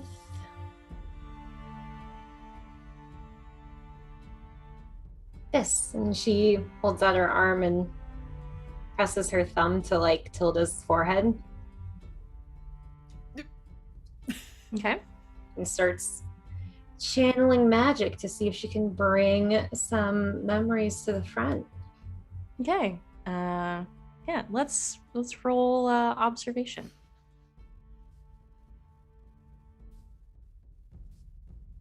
For that. One success. Okay. Yeah, in the most literal sense, to understand what she is thinking, feeling, or planning. She just may not know she's thinking it yet. Okay. So I'm gonna say you press your thumb to her forehead, Alina, and you concentrate on the energy that you can feel sort of swelling around Tilda. There's a lot of it. I think there's some anxiety wrapped in there. There's a lot of sort of high stress, some worry, and then also that the thing I think everybody knows Tilda for more than anything is that deep sort of desire to know, to find out. And you start to pull a few memories to the front. I think you both see these. Alina sort of in the process of pulling them, and Tilda in the process of remembering. It comes back in flashes, almost like you're sort of cycling through like vignettes, little sort of like tiny scenes or like some tableaus of like memories, and you see Alina, a familiar face, at least in one of them. Tilda, you do as well. You cycle through. You remember is sort of expanding on the memories that you had of the music. You start to hear this light, sort of floating music that's being sort of picked out on some stringed instruments. You remember the fairy lights that would float through at twilight. Tilda, you have this this memory that comes through very strongly of sitting down to dinner one night. You look around the table, and there are a few people here, some your age, some older than you, some adults as well. And there are two women, I think, that come into focus for you very clearly. Both very tall, with these different shades of red hair. One of them sort of dark and auburn. One of them sort of light, more like a light, sort of brownish red hair. And I don't know that the recognition hits you right away, but Tilda, I think you recognize them as family, at least at some point. Tilda, I just said Tilda, Alina. So all of your names end in vowels. I want to strangle you. Alina, as this memory sort of pulls through, and Tilda recognizes these women as family, you do as well, because one of them is Amenthea, the sort of tall, very tall, dark, red-headed woman that you met previously, both in the pool and when you stepped through the portal, the one who claimed to be Lasley's mother. And so that sort of like floats to the surface for a bit, and then they kind of settle again.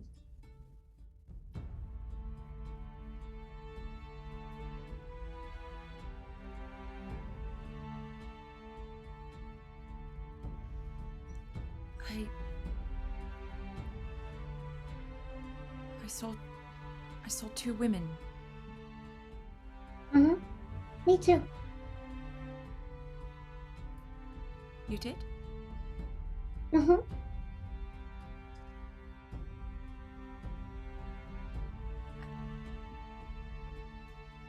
I know them, but I don't know how.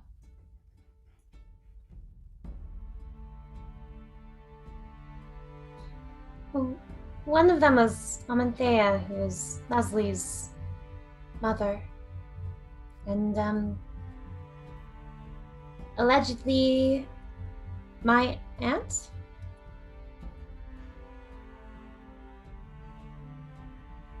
So he did speak some truth then?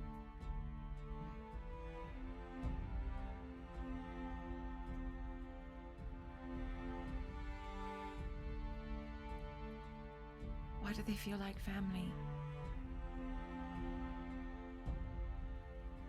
Well, if we were the ones who were switched, then I suppose they would have been the ones to raise you.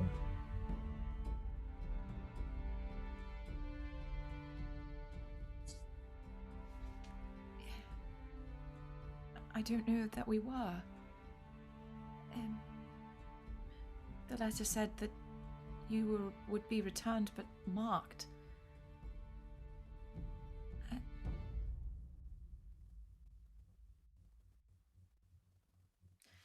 don't know why I should expect to understand any of this.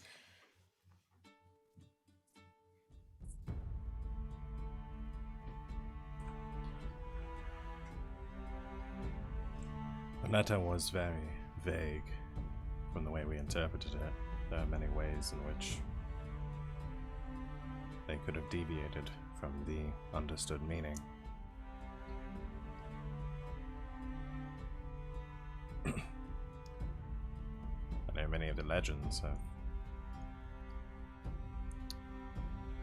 characterized these creatures as being duplicitous.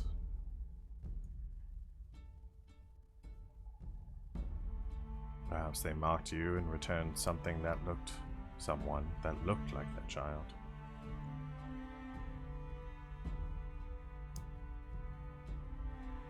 Perhaps.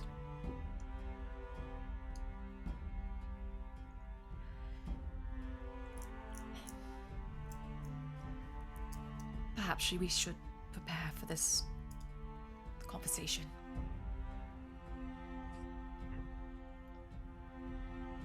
Thank you, Elena.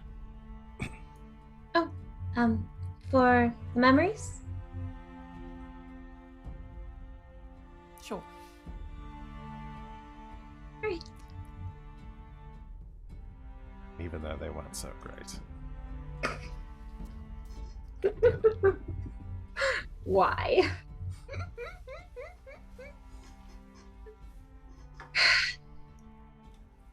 All right, Fallout boys. What's the plan? Roll out.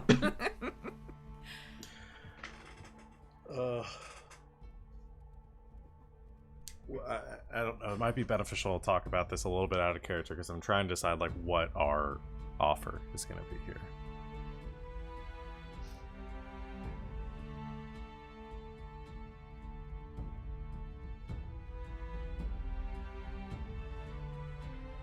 Like, do we challenge them to a game of poker and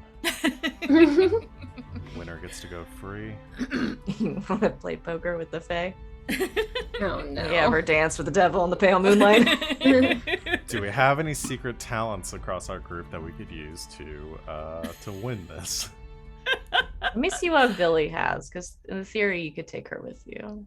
I think most of her stuff's fighting. Help us stuff, play so. instruments. We could do a battle of the bands. I do want to bless Tilda. So you have Aw. +2 on a test of your choice. Thanks.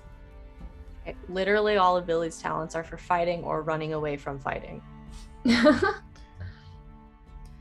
Billy was kung fu Or fighting. chase down. Or chasing. Okay.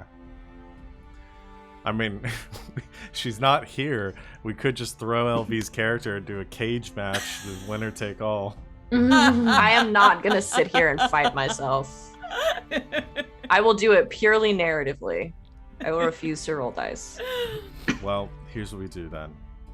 We trade Villy for Tilda and Alina. I know it's a hard choice, but I think everyone here agrees that that's the best outcome. I'm not letting you trade away her character when she's not here. Oh, I'm All just imagining LB's face. She'll never know.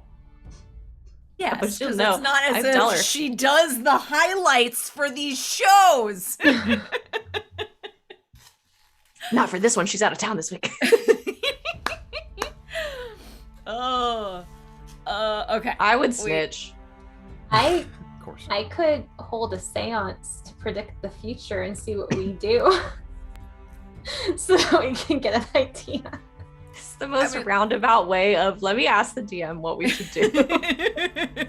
I love the energy that Morgan is bringing today. Okay, like Tilda's got her thingy, and he said that they were pissed that she took it. She tried to give it back, but he said the magic's gone anyway. Okay, so they did confirm Try to give though, it that back. that Can was I the thing imbue that it they with wanted. magic? Yeah. Can I He imbue it with said more it magic? had magic. He said the magic is probably gone from it anyway, too long with humans. Have we tried to figure out what it was, like originally Nope. for? Can you No. hold a seance to see what it was? I think you just want to hold a seance right now. I think I'm getting the feeling. This is just an inkling. But I think Morgan might want to do a seance. I mean, I'm down Morgan? for that. I think we should figure out what this thing is if they want it so badly, because that would be our most powerful bargaining chip here. Let's do it. Seance? Seance! Seance. Let's hold a seance. Woot. All right. Where do you hold a seance? Chat is just saying Morgan wants to do a seance. Hashtag let Morgan have a seance. I think it would make sense that we went back to the Citadel to prepare for this. Yeah. Okay. Okay. Yeah, so you head back to the Citadel, you talk a little bit amongst yourselves, ultimately decide to do some magic, some occult things to try to Occult. figure out. Is the main goal to sort of try to figure out what this pendant Yeah, is what all it about? was, what it could do, what it did. Yeah. Val, you're muted. Do we need to do any research into how to summon them to the table, or can we just assume that that that's something we can do when we get there? I think you can probably figure that part out. Cool. If we're deciding the table itself has runes on it and is like sort of a, so you establish this as sort of like an inherently like magical. I think probably if you show up and said, hello, come please talk to us, they would be like, oh, they're the humans, they're back at the table, it's been so long. If we fail and they don't show up, that sort of ends the session and kind of, that's one way. Yeah, that would suck, so. Be quite a cliffhanger. When have I ever let dice rolls get in my way? Let's do it. All right, so Alina, you set up your seance. Tell me a little bit about it. How do you set it up? What does it look like? I think it's like very simple. She does like just stick her crystal ball in the middle of the table and then just kind of sits and gestures for the others to sit. All right. We don't need to hold hands technically, but we can if you'd like.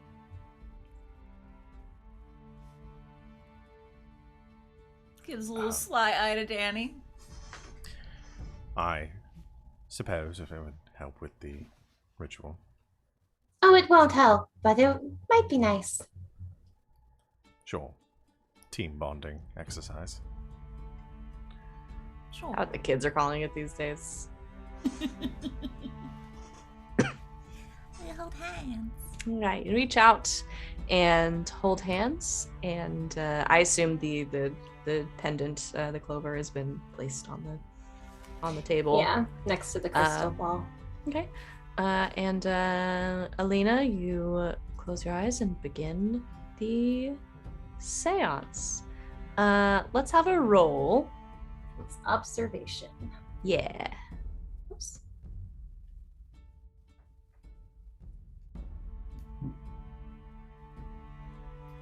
Oops. Here we go. Yeah, so 1 success out of 9 dice.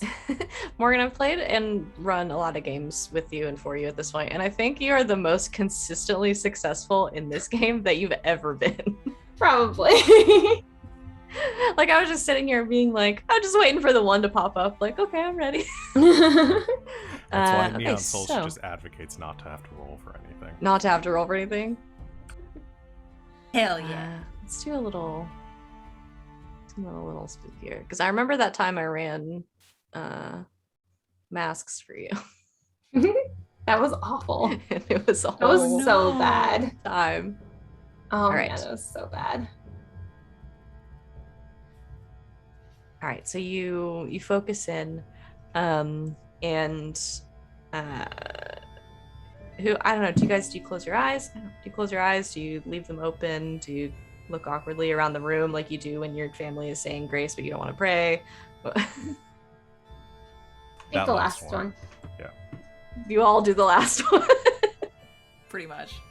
You all try not to make eye contact with each other. As Alina, you sort of are looking around the room and then kind of look in on the crystal ball and focus in on it and the necklace with the clover in it. And the crystal ball in the center of the table starts to glow, and it starts to fill with this light, this almost like a light green, sort of a soft, like bluish green light, and it glows and starts to pulse very gently, and you see these tendrils of light start to form off of one side of it, kind of swirl around, and then snake their way down to the necklace with the clover, which also starts to glow a little bit as well. And you all start to hear a voice. It's soft, it's friendly, it's almost comforting, but it is also completely unintelligible. You can't really tell what it's saying or if it's it's even speaking a language that you understand. But all three of you feel sort of in the center of your chest this warmth. Again, it's like a very soft, kind of like comforting feeling, almost like it's sort of like the manifestation of like a sense of safety in a space, like that feeling you get when you are in a space or around people that you know you are safe with. And that all sort of swells in all of your chests for a moment and then starts to fade. And then Alina, you hear this voice again, and it sounds almost like someone is like standing right behind you, kind of talking in your ear. And you hear a woman's voice say, almost like an echo, now listen, Laurel. Keep this with you. Keep it safe. It will bring you luck.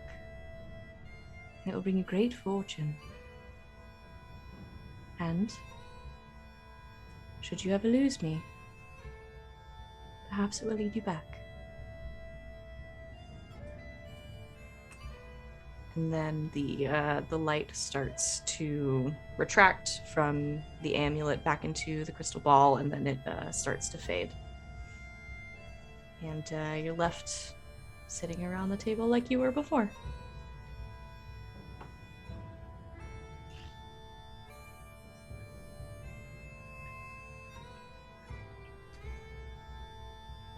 Did everyone hear that? I thought I heard a voice.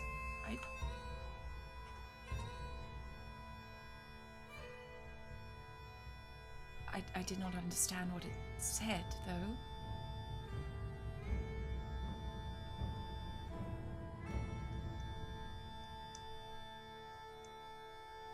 Does the name Laurel ring a bell with you, Tilda? Laurel?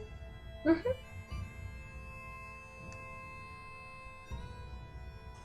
Does it ring a bell? Does it?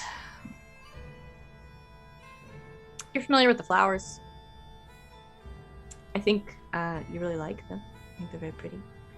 I think it sort of strikes you as a name that you've heard before, but you don't know why.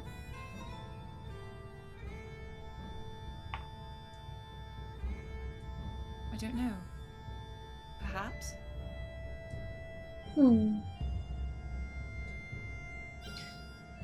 Well, someone told a Laurel to keep that thing, that necklace with them for luck and fortune and all sorts of things. May I hold it for a moment? Of course. Hand it over. Can Alina sense any like residual magic still in the necklace? I think, yeah, with sort of what's left, the magic of the seance fading, I think you can sense.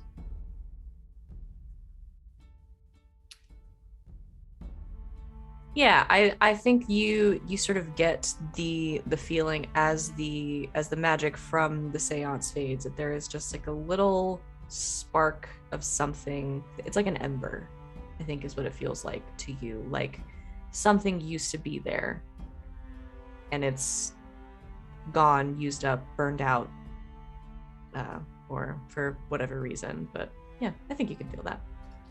Can I restore it?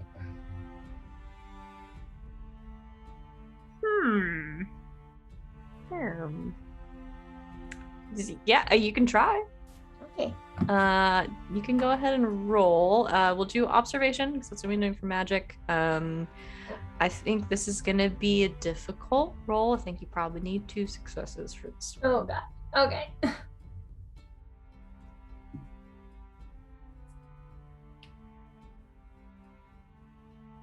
I got 2 successes. Again, it's like uncanny. Morgan is Faye. Confirmed. Would anyone be surprised? Nope. If any of us are Fae. It's Morgan. Okay, yeah. Is there a particular way Alina tries to do this, or does she just kind of focuses on it and does it? Yeah, I think she like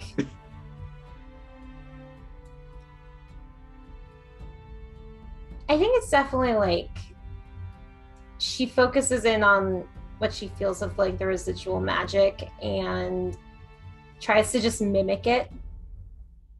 Okay. Yeah.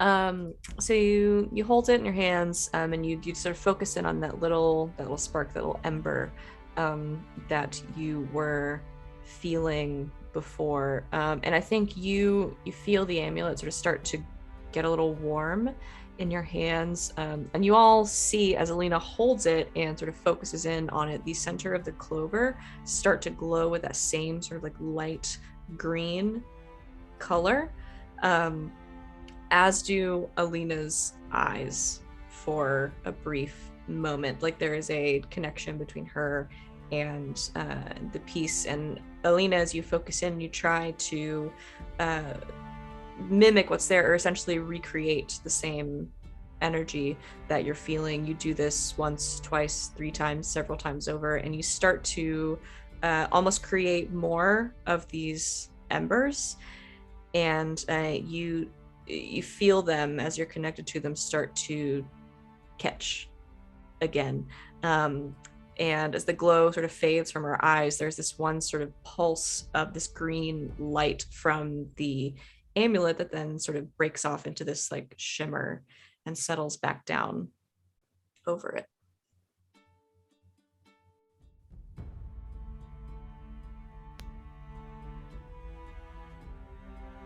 What was that?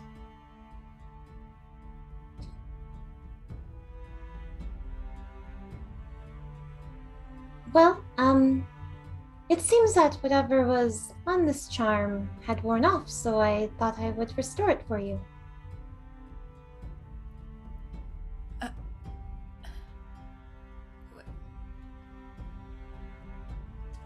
Thank you. Of course.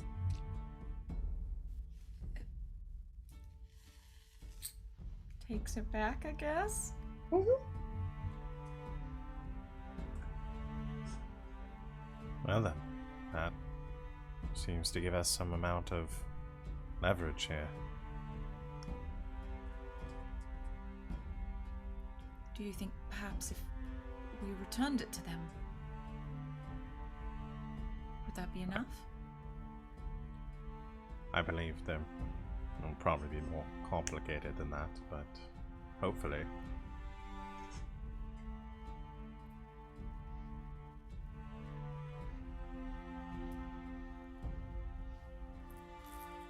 Puts it on.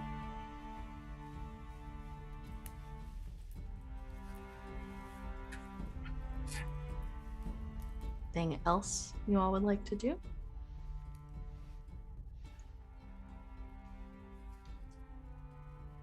Is everyone prepared? I think so. No. But I don't think we have much of a choice, do we?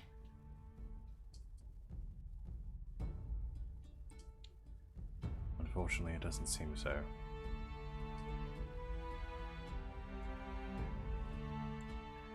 Well, let's gather our things and go finish this. Yes. Okay. You gather your things. Is anybody... You guys all have your base equipment and everything. Is anybody bringing anything extra? Danny still has a rifle from the armory. Yeah. We'll hold on to that. Sure. Oh, Tilda's keeping her gun. That's not going anywhere. I am very much debating spending some of my resources that I have to get another thing of poison in case we want to get in some Princess Bride shit with this meeting. But Well, now I can't do that. Damn it. Scratches out notes. Beatrice is coming too. Okay. 2 things to protect her: her gun and her dog. It's all she's got. Anybody else want to bring their pet? Because all you fuckers have pets now. Yes. I mean, Okay. Alina always has her Martin with her. I don't remember what I named the Martin. Oh no. I don't think I wrote it down. Did you name them? I don't know if you did. Pretty sure I said something, but I don't remember what. irresponsible pet ownership. That was a different episode. This is a new episode. We can change Exactly. things. I do have one thing before we go, though. Yeah. I think Danni will try to find Tilda privately. Okay. And,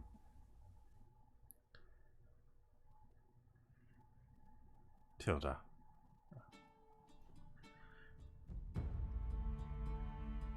I know you must be worried. I think I would be foolish not to be.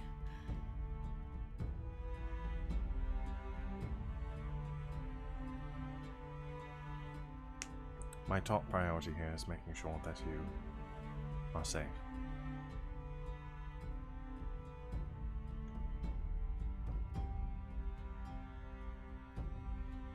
Thank you.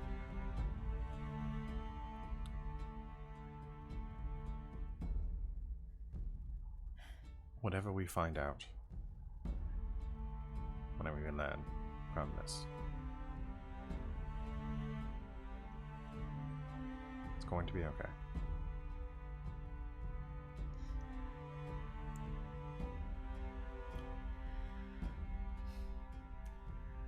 As intelligent as you are, Danni, you cannot possibly know that.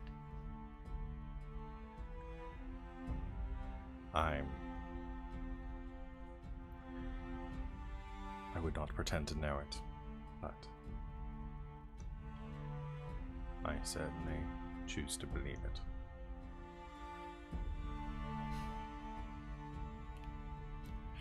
Dr. Madsen, believing something they cannot prove.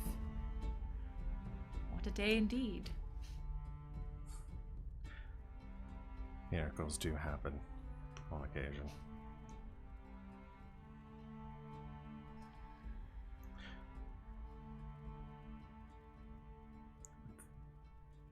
There was one other matter.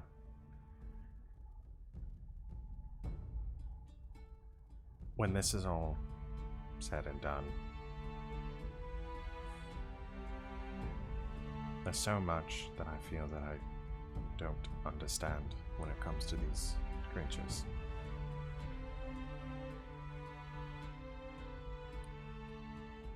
I want to learn more. I think it would be best for me to do some traveling for a while. Learn what I can.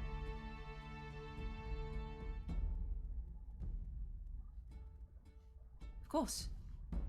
I likely shut down my practice for the interim. Potentially a few months.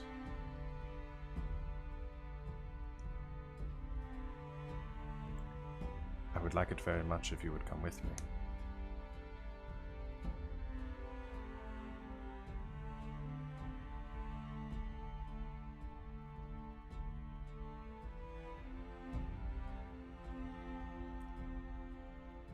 I would love to.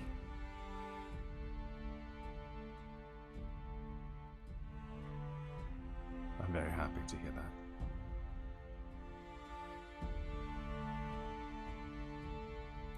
Very happy to have been asked. Well, I can only imagine what sort of dire circumstances I might find myself in without your level head. I do not believe you would last a day, quite honestly. Likely not.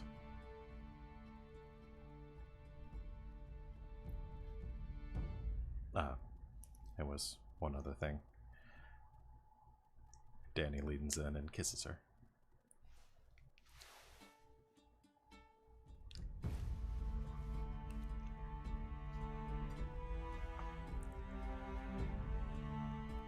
What was that for? Good luck.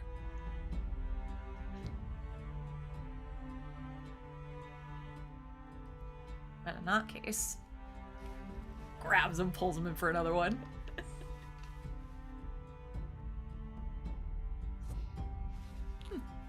Can never be too careful, I suppose. Yes. Good to be thorough. I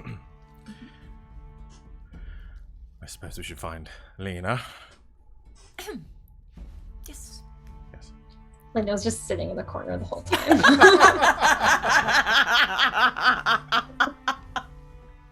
So as you leave to go find Alina, she pipes up and says, Oh, I'm here. Oh, that.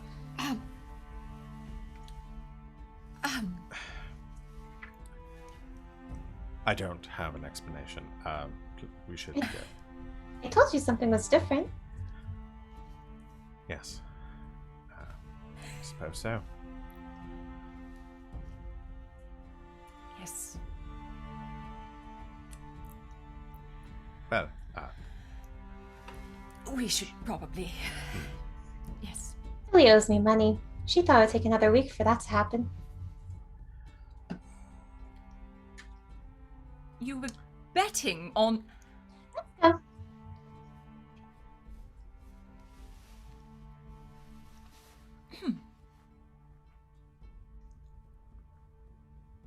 am I that predictable?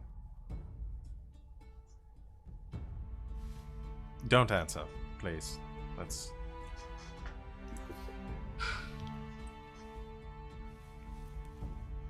you grab your things, and you head out of the Citadel, toward the south, the southernmost crossroads of Grimsey to the Grey.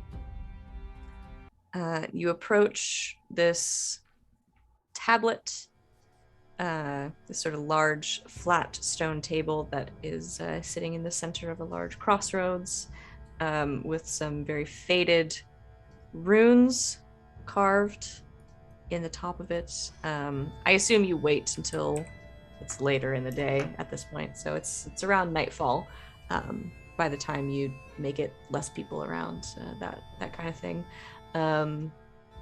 There is a sign nearby that is inscribed in a couple of the different old Nordic languages, essentially letting bystanders know not to touch the tablet, that has been left out of respect for the Vaesen of the area, and all those who interact with it with poor intentions will be cast out, etc., etc. So, you all approach. What would you like to do?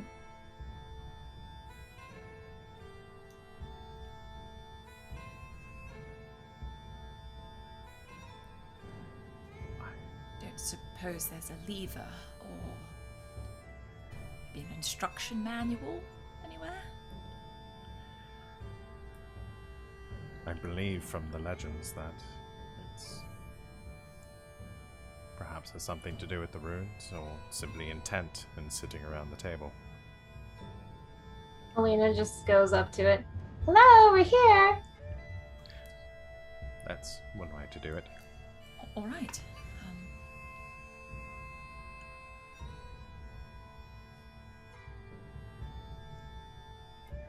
We wish to speak. Right, so Alina has walked directly up to it. The other two of you behind, also approaching. Where are you? Guess also approach. Yeah, Okay. just Okay. standing around the table. Okay, so Alina calls out, says we're here, and Tilda follows up. And there is a moment of silence before the runes on the table start to glow. It's very, very faint, almost imperceptible unless you are paying attention. But they start to glow, and a little bit of this light starts to coalesce in the center of it. I mean, you all hear a soft voice, almost a whisper, sort of like it is being spoken into your ear.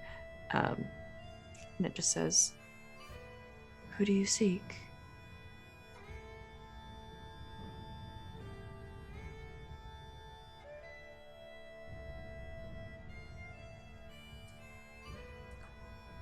I don't remember his name. Leslie? Not just Leslie, though. That we want his mom too, right? And Amalthea? Amanthea. Amanthea. And then what was the other woman's name? Because I thought we heard it. I don't remember if you heard it or not. I'm pretty sure we did. Alina might have. I don't remember. If I hear it again, I can tell you whether I heard it or not. Well, that's fair. If anyone was going to hear it, it would have been Alina. Her name is Navia. Okay, I did not hear that. That's fine. So you wouldn't ask for her then? Yep.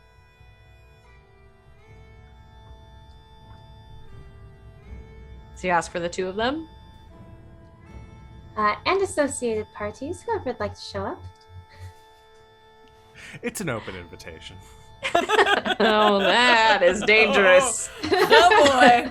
Okay. So you speak this out.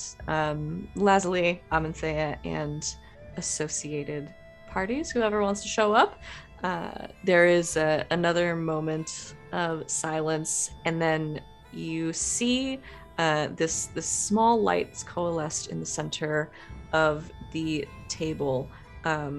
It all sort of comes together in one very small circle, like an orb, and then scatters across the table opposite from you toward the other side. And you hear the sound almost like the exhalation of breath as it goes, like something is sort of blowing this light and these sparkling little orbs across the table. And appearing on the other side, you see 3 people.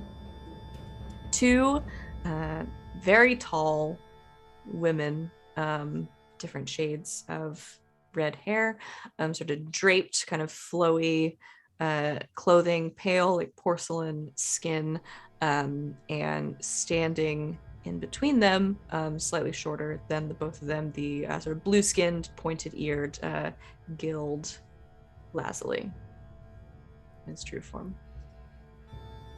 And the one you know to be Amanthea speaks.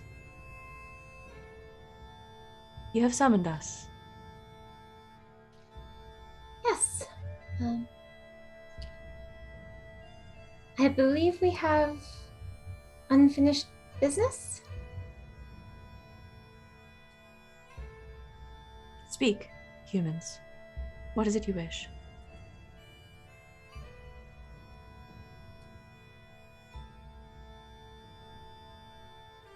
We wish to understand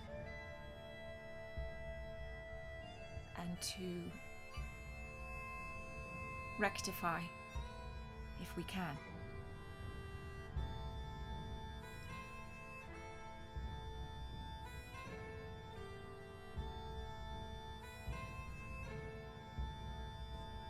What is it you think you've done wrong?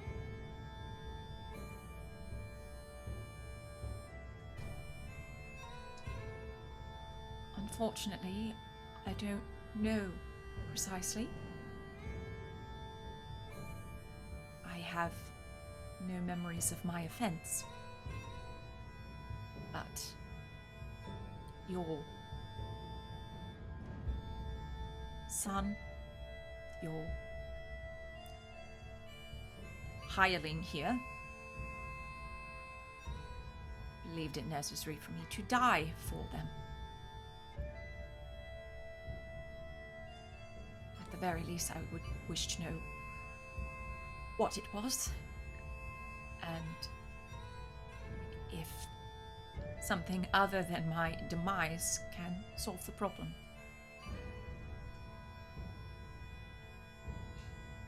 I see.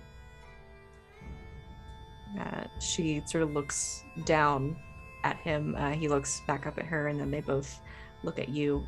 The third woman sort of standing slightly behind them, remaining silent.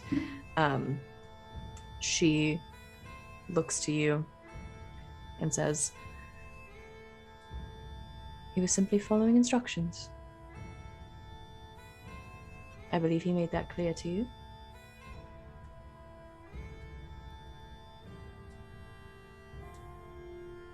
Why was he instructed to do so? Because, darling, we cannot have a petulant child spreading our secrets to the human world.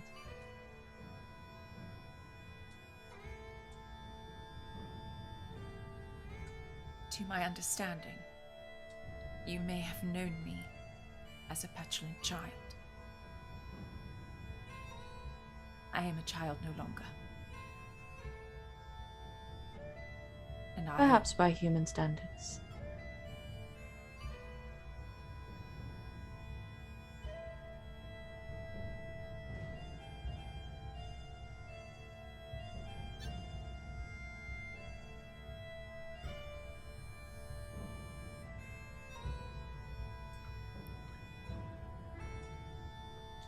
We wish... Sorry. We wish to bargain for the safety of those here.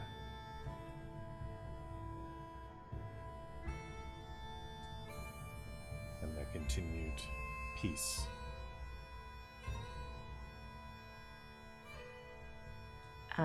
The third member of their group, the woman with she's that lighter sort of reddish brown hair, very long, looks very similar to Amanthea, but her features are a bit softer. She looks to the other two and steps forward and says, "By the traditions that still stand over this crossroads, we are beholden to peace. This is meant to be a bargaining place, and so we will bargain. The old magics require it." And she sort of looks, kind of like side-eyes the rest of her group. Very sort of soft-spoken, trying to keep like a soft smile on her face, but you can tell is trying to assert herself into the situation a little bit. "So, you wish to bargain for your safety.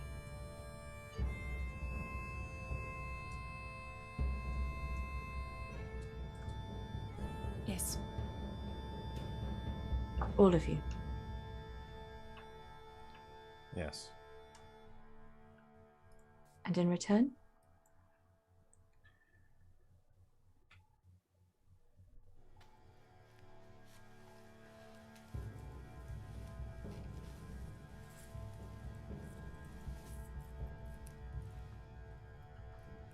I am told that this was gifted to me. I do not remember, but it was not meant to be taken. And with my apologies, I shall return it to you.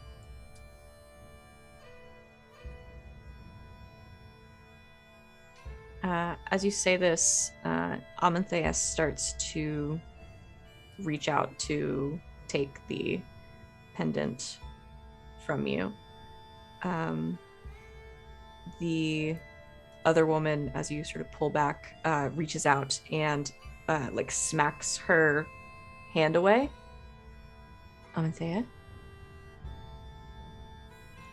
this is not your business any longer, and I wish for you to leave. Amanthea and Lazuli both sort of turn to look at her. It is not your place to tell me what my place is, sister. I would have our bit of magic back from these children.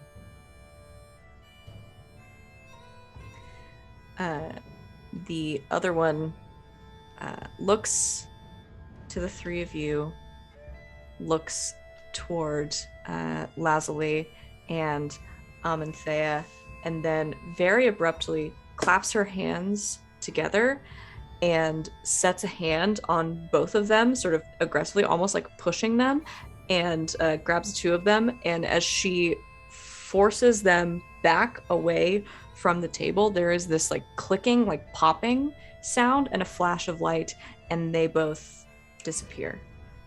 Oh. And you're left with the lighter red-headed woman standing there. We don't have much time. My sister's going to be very cross with me for what I've done, but this is not her business and not her bargain to make. I apologize for her and her son, but this is not how we treat family.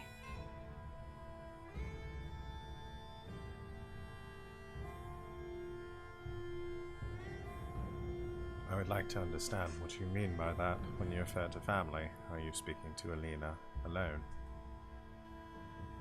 No.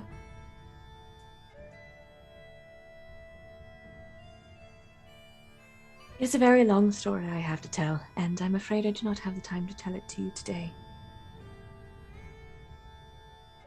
But I know you are starting to remember. And Alina, I know you will start to remember too.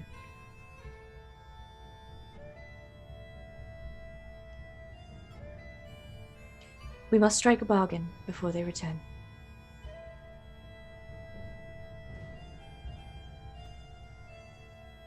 What is it you wish? Speak plainly and to be specific. We do not wish to leave them room to wiggle through.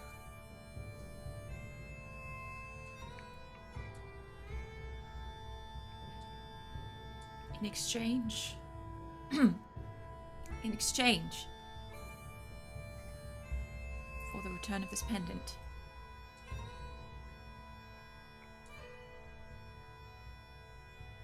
any previous bargains, contracts in regard to Alina or I are void, and no harm can come to either of us or anyone associated with us.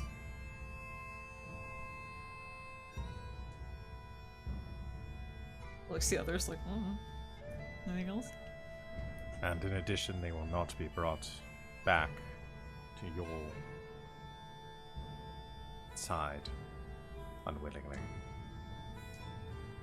The realm, yes.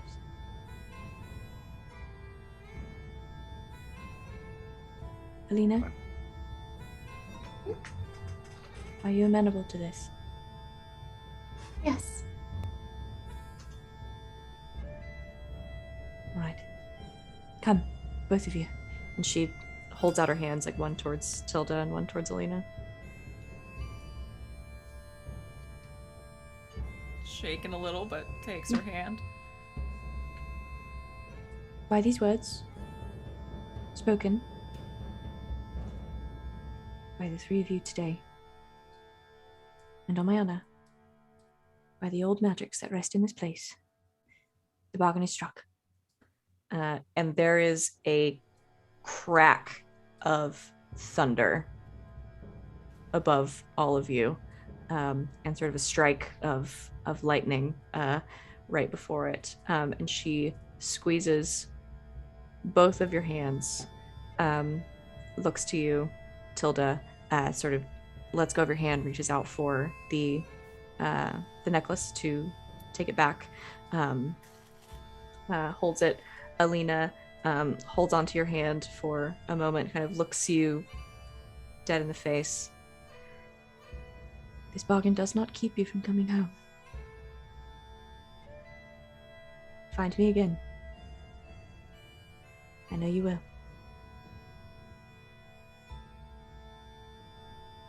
She drops your hand, puts both hands on the necklace, gives a very, very brief nod. There's another sort of cracking sound, and she disappears.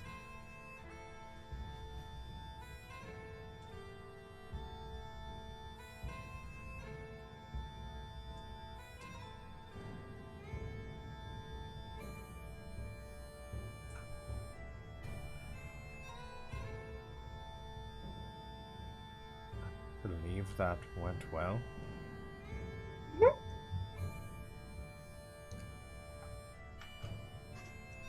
I don't get the impression the others will be too fond of that agreement.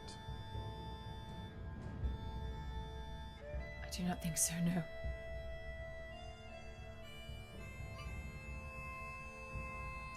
Well, perhaps we should return to the safety of the Citadel before they come back. I trust that the bargain agreement will be upheld, but I don't trust that they will not try to find some way around it.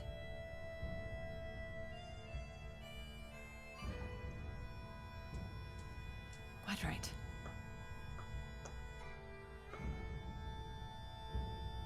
Then I hope that both of you are safe now.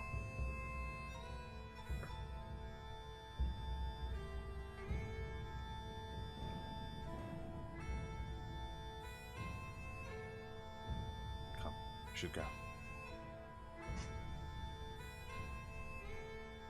And bargain struck. Safety hopefully ensured for now.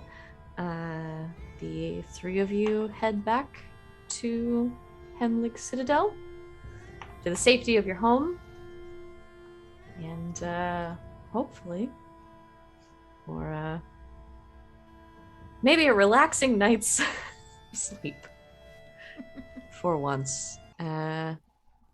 Is there anything else?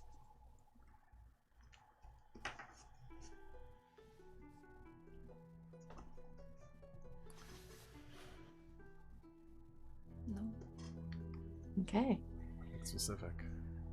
So a little bit stressed, a little bit confused, a little bit concerned, but also maybe confident in what you've accomplished, maybe a little bit more relaxed than before, and feeling that you are safe, at least for the time being. That's where we're going to end. We've got a few minutes. So while I want to end the story there, I do want to ask just a teeny epilogue as a treat.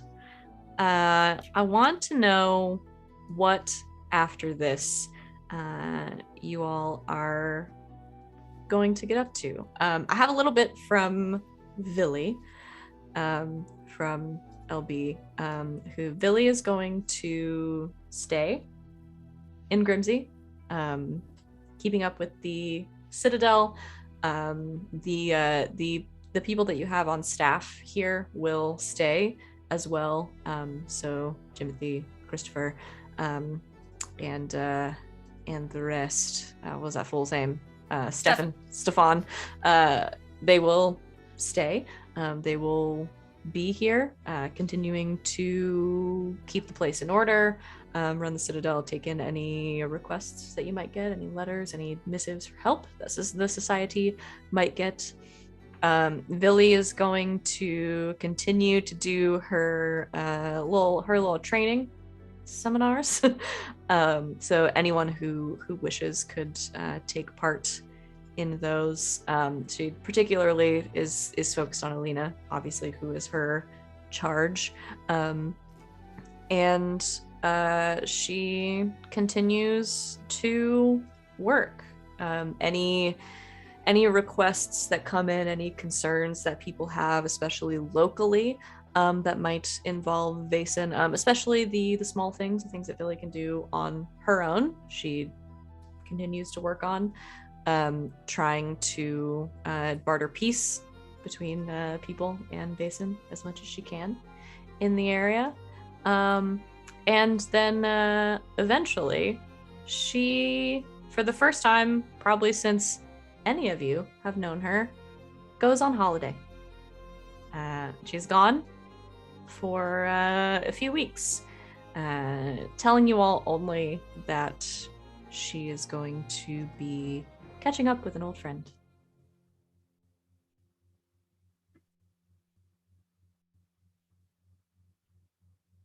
And that's all I'll say for her. What will the rest of you do in the following months?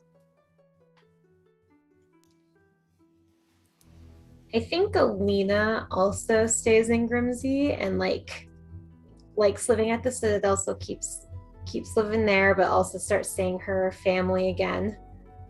Now that she is accepted, that they still accept her even if she isn't originally part of their family.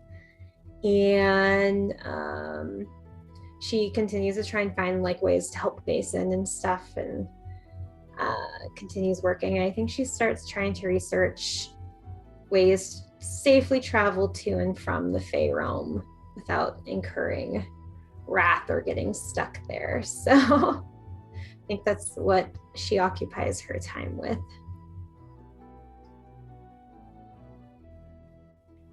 Okay. I love it. I imagine her and Billy probably work together. Yeah. A lot. Okay. Anybody else?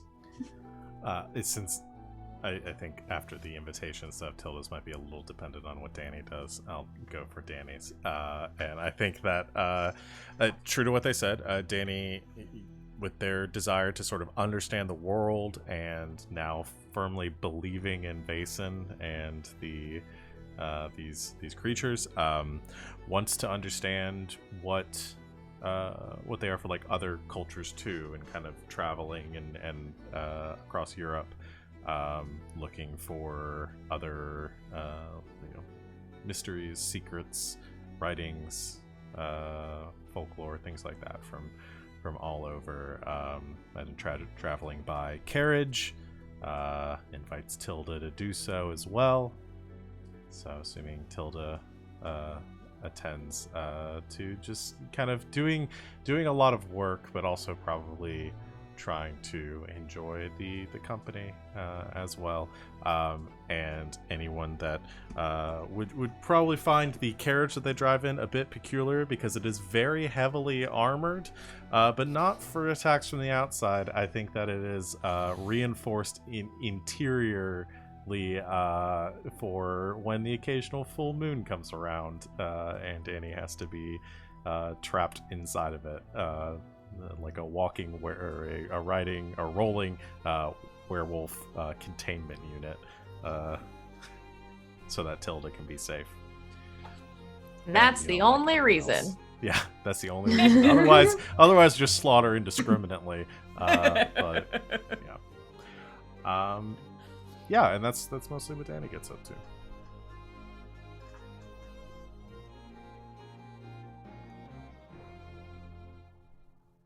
Anything exciting for Tilda, or just... I mean, it's very exciting, but... Oh, yeah. No, Tilda decides to just fuck off and leave. No, I'm kidding. Twist! No. Tilda very happily takes the invitation from the doctor, travels around with them. I think while they're doing their research, she's sort of compiling a book of sorts. Sort of a research guide, if you will. So helping to sort of go through and organize the research and the writings and the new encounters with Vaesen that they both come upon. Getting really familiar with this decoction of wolfsbane, getting pretty good at it. Working on that a lot. but also probably still doing some pretty serious research on changelings and the Fae, and continuing to figure out how they could have this very long conversation that this now still unnamed Fae lady that was strangely familiar said they should have one day. So that's kind of in the back of her mind. But in the meantime, very much enjoying the travel and the new experiences and the company. Like Marie and Pierre Curie, you take a ride through many countries doing much research, among other things. Yeah. I guess we should do our end of session questions, so we know where to pick back up upon revisiting these characters. Let's do it. Questions for experience points. Did you solve the current No, wait. Did you participate in the session? Yes. Yes. Did you confront any Vaesen? Oh, yes. Yes. Many Vaesen. Did you identify a previously unknown Vaesen? I don't think so. No, I think we already knew. Were you affected by your dark secret? No. Yes. Yes, Elena. Yes. So affected. Did you take risks to protect other people? Yes. I think we all took a risk Yeah. to protect each Yeah. other. Have you learned anything? What? So much. So much our Many- heads could collectively Many explode. things. I don't feel like we need to rehash it. I feel like we got there. Well, we started the session with doing some. Go ahead. No, I'm not going to go through the entire session. It's not. Did you develop something at headquarters? No. Did you perform an extraordinary action? Yes. Yeah. Mm-hmm. Parted for our lives with the Fae. I would say so. What, Val? I would say the bartering part at the end. Okay. Yeah. Yeah, no, I think everybody... Alina was so extraordinary this session. It's crazy.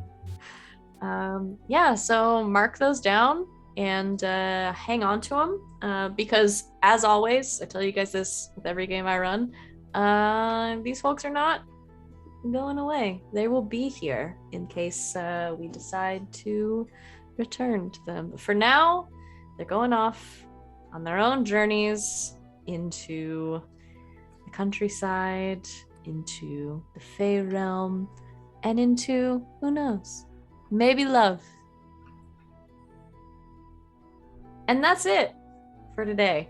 That's all I've got, and we kind of nailed it timing wise, and I'm very proud of how that worked out. So yeah, is there anything you guys want to say, like character wise, or just about the game, or anything? Is there anything we want to leave off that you don't want to leave unsaid before we leave these kids behind for a while? No is an acceptable answer.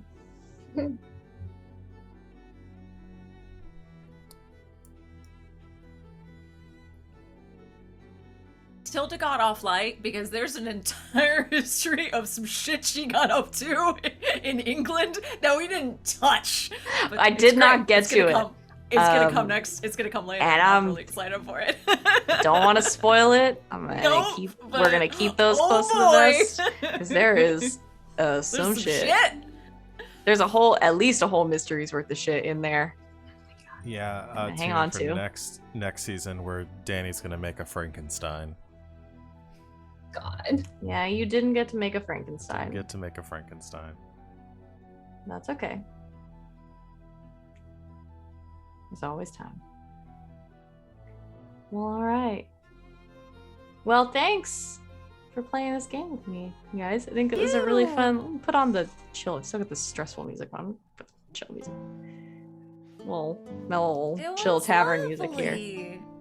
I actually really enjoyed this system. It was Yeah, this really too. nice It's fun. balance of like the really fun mechanical aspects of like, you know, like the citadel building, and I also- like that a lot. We can talk about it before next week. I might pull some like base building stuff from this game and stick it into Monster of the Week because I love that shit. Like I completely get down on like base building and sort of like building a lair and the things you can do with it. So we can talk about that because if you guys really enjoyed that, I like that, and there's no reason I can't say we're gonna do it in this other game. Yeah, it was very, I think do it's really like the fun. mechanic. I really like this system too because it's like we feel like normal like we're slaying was like all of us being like super powered, you know, monster slayers like Buffy style and stuff. This is much more It got real crazy there at the end of end of that first bit. But I like the feeling of this being like normal people like hunting, well, mostly normal people hunting monsters. Yeah, it was fun. It was a refreshing change of pace. Yeah, I like it a lot. And if you've been watching this and you sort of want to know more about the system, I mean, essentially it's basically a dice pool building sort of game. So you take your base stat, you get so many dice, you take the appropriate skill, you get so many dice, you roll those dice, and if you roll a 6, you succeed, and if you don't, you don't. There are other games out there like this that I have both run before and played before that I really like. So like Tales from the Loop and Things from the Flood run like this. Can't recommend those games enough. The Tales from the Loop is a bunch of kids. It's Stranger Things, the game.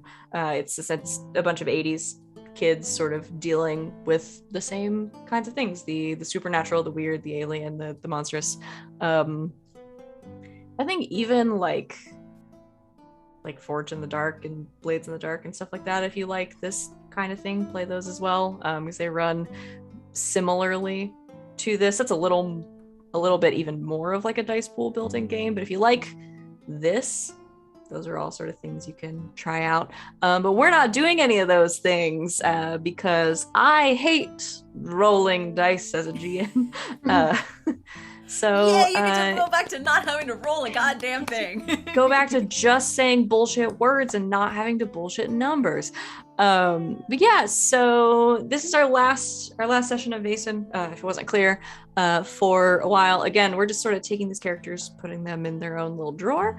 We might return to them at some point, which is the same thing I said at the end of our first big season of Slaying 101, which was like 60 sessions long or something, because next week we are going to go back to Monster of the Week. So I'm going to be running it. Obviously, Sid and Val and Morgan are going to be there. LB is going to be there as well. And with that base cast, we are going to jump back into Cedar Grove, Georgia, and go back to playing Monster in the Week in the world of Slaying 101. I'm calling it Slaying 201, subtitle Back to School. We've got some fun new art of some of our characters. We've got some art of characters that we didn't get to previously see before because they were only guesting. But yeah, we're gonna go back to Monster of the Week, and I'm very excited. So next week, for those of you out there, we're not gonna do a dedicated session 0. Because it is the same cast and everything, so our same safety tools and everything are going to apply. We're just going to keep rolling them over into this next season with our X and O cards and all of that stuff. So we're going to do a check-in with that between all of us. We're going to start next time. Everybody is going to have built or rebuilt their Monster of the Week characters. We are going to be starting from scratch. So same characters, brand new playbooks, luck points restored, all of that good stuff. We're going to be starting as if these characters were just built, and we're going to pick up about 6 months from the end of the last Slaying 101 season. So I guess I can say who everybody is playing. I'm not going to give playbooks away. I'll let you guys do that on your own time, but the art is out there and I want people to not feel bad looking at it, and we're going to tweet it anyway. So we're going to be back with Win, Victoria, Sally, and Surza in a new season of our Monster League game, Slaying 201. I'm super pumped about it. We're going to start out next time doing history and sort of make sure we get Surza in the mix and see what's been going on with everybody over the last 6 months or so since Sally. Well, half of the characters have died and come back to life, and some of them have gained powers, and some of them have lost powers, and Surza is a demon trying to exist in the human realm, and it's going to be all this really, really fun stuff. So come hang out with us next week for that. It's time for me to stop talking because I've done so much of that today already. Any last words? Anything anybody wants to say or shout out or plug before we go away for the week? All right. Well, we will be back 1 week from today for the premiere of Slaying 201, Back to School. We will see everybody then. Check out the channel, obviously, over the course of this week for all of our other wonderful shows and maybe a couple of video game streams in between, especially Tuesday. So keep an eye out. But until next week, good game. And good night, Internet.